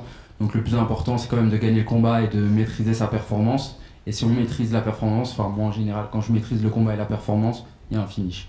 C'est ça, ça t'avait fait un peu un rattrapage pour la défaite lors de ta dernière défaite, du coup le fait que tu avais eu quand même un bonus. Finalement, est-ce que ça compenserait pas encore une fois si, vu que tu as dit que tu comptais faire une guerre avec lui, est-ce que tu comptes plus sur cette guerre ou est-ce que tu comptes plus juste sur l'avancement dans le classement? Non, le plus important c'est de gagner, c'est vraiment de gagner. Et est-ce que tu te sens mieux à combattre ici en Angleterre, vu que c'est ici que tu t'es vraiment fait connaître au début avec le Cage Warrior, ou est-ce que finalement le fait qu'il n'y ait pas ton public derrière toi aujourd'hui, ça va être au détriment de ta performance? Oh non, ça change rien, je me sens ni mieux ni différent. J'ai l'habitude de combattre à l'extérieur, j'ai encore plus l'habitude de combattre à Londres. Donc c'est un peu pareil, juste ça va être une grosse salle à Londres. Mais au moins j'ai fait des grosses salles à Paris, donc j'ai déjà un peu l'ambiance de savoir ce que ça représente de combattre devant beaucoup de gens. Mais Paris, Londres, États-Unis, peu importe, j'ai l'habitude. Merci beaucoup. Bonne chance. Moving over here. When we look at your fights, you're always a guy who comes to fight. If it's Cage Warriors, if it's the UFC, any organization. In what sense are you also busy with the rankings, with the future of your MMA career? Or is it always only wanting to fight, or do you have a plan in mind what you want to do? No, it's like I'm just focused on the present. Because if you are too focused, I think, on the future, getting to the ranking, the belt, whatever, all the next step, you're missing what you need to do right now to get there. So I'm just really focusing on present, doing the best I can to perform, just show what I can do and try to do great performance and just enjoy the journey and see where I can go. Thank you very much. Bon, bonjour Morgan, Mehdi d'Actu MMA, ici à ta gauche. Ouais. On vous a souvent comparé à avec ton adversaire Nathaniel Wood. Vous êtes deux anciens champions du Cage Warrior. Vous avez beaucoup de cœur dans vos combats. Vous êtes tous les deux spectaculaires. La question que je voudrais poser, c'est qu'est-ce que tu as en plus de lui? Et lui, à l'inverse, qu'est-ce qu'il pourrait avoir en plus de toi dans ce combat? Qu'est-ce que j'ai en plus que lui? Je sais pas si l'un ou l'autre on a quelque chose de plus que l'autre. Je pense que tout va jouer vraiment sur qui aura le meilleur game plan, qui va avoir la meilleure approche du combat, qui sera le plus dedans, qui va être le plus incisif. Après, je pense qu'à ce niveau, il a beaucoup d'expérience. Moi aussi, on a presque, je pense, le même genre d'expérience. Ça y est un combat très serré sur le papier. Donc je pense qu'on n'a rien en plus l'un que l'autre. Ok, merci. Est-ce que j'ai vu dans une interview cette semaine à Eloigny, je disais que les fans français notamment attendaient toujours plus de toi, que tu partais à chaque fois comme l'outsider, même à l'UFC Paris, là cette fois tu es à l'UFC London. Est-ce que ça te met une certaine pression ça? Et est-ce que, j'avais une question, depuis que tu as signé à l'UFC, tu as déjà senti un manque de reconnaissance de la part du public français ou pas du tout? Je sais pas, je sais pas si c'est à moi de répondre à ça, parce que forcément je vais peut-être pas être objectif en fonction de ce que je vois. Disons juste que je fais mon chemin et j'y fais pas trop attention en vrai de vrai à ce que le public pense de moi. Et je continue juste à marteler ce que je pense de moi et mon identité et ma façon de combattre, que ça plaise ou non, et puis on verra où ça va. Merci Laurent. Yacine pour MC Sport. On a vu ces dernières semaines et même pendant cette Fight Week que l'UFC t'a pas mal poussé sur ses réseaux sociaux. On a l'impression de l'extérieur que tu es bien apprécié de l'organisation. Est-ce que c'est quelque chose que toi t'as remarqué? Est-ce que ça te conforte dans ta situation actuelle et qu'est-ce que ça t'apporte de manière générale? Je pense que j'ai quand même une certaine valeur à l'UFC, que j'ai pas été signé pour rien. Je suis sur 3 bonus. Il n'y a pas beaucoup de combattants en premier contrat qui font 3 bonus de suite. 2 gros finishes, un combat du mois, combat de la soirée à Vegas, où j'étais aussi très bien placé sur la carte. Je fais le travail sur les réseaux sociaux, dans la cage. Avant j'étais au Cage Warrior, j'ai été champion. Je pense qu'il y a surtout un manque de connaissance de ce que j'ai pu accomplir dans le MMA à l'international, et l'UFC ils savent ce que j'amène. Et donc ils communiquent sur moi de la bonne façon, c'est tout. Comme ils me voient. Tu penses qu'on devrait te voir différemment, ou du moins que les gens en France justement ne te voient pas suffisamment de cette manière? Je pense qu'ils sont un peu biaisés par le record. Marche, merci. Last question. Yes. Morgan, why do you think there is such a big hype, such a big boom for MMA in France? Because it's new. First, it's been 5 years that it's legal, and because we have great performances fighter. So there's obviously Nassourdine, who just beat a legend in the sport.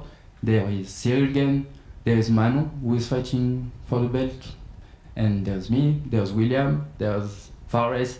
We have crazy good represent people. We are good on social media. We bring excitement to the young generation, and we are really close to our public. We talk with them a lot on social media, on the media side, on interview, everything. We try to push our sport because it was really hard for us and harder for the previous generation. Like my coaches and all these players, it was really hard for them. So, everyone is proud of us, and we try to give them back, and it's just booming in France because MMA is spectacular.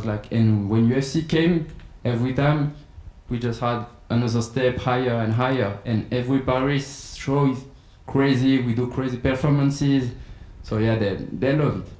And do you see any big talents in MMA outside of UFC? Some fighters from France, some names maybe? Yeah. There's crazy talent out there in France. There's Saladin Parnas that you cannot miss. There is young and upcoming fighter like Baki, by Sangor Shamsudinov. There's the Lazy King who's in PFL. There's so much. I'm going to forget name and they will be mad. But it's like. There's a chance like. Yeah, we have a lot of great fighters. Thank you.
She's just put on the screen, she's black and white.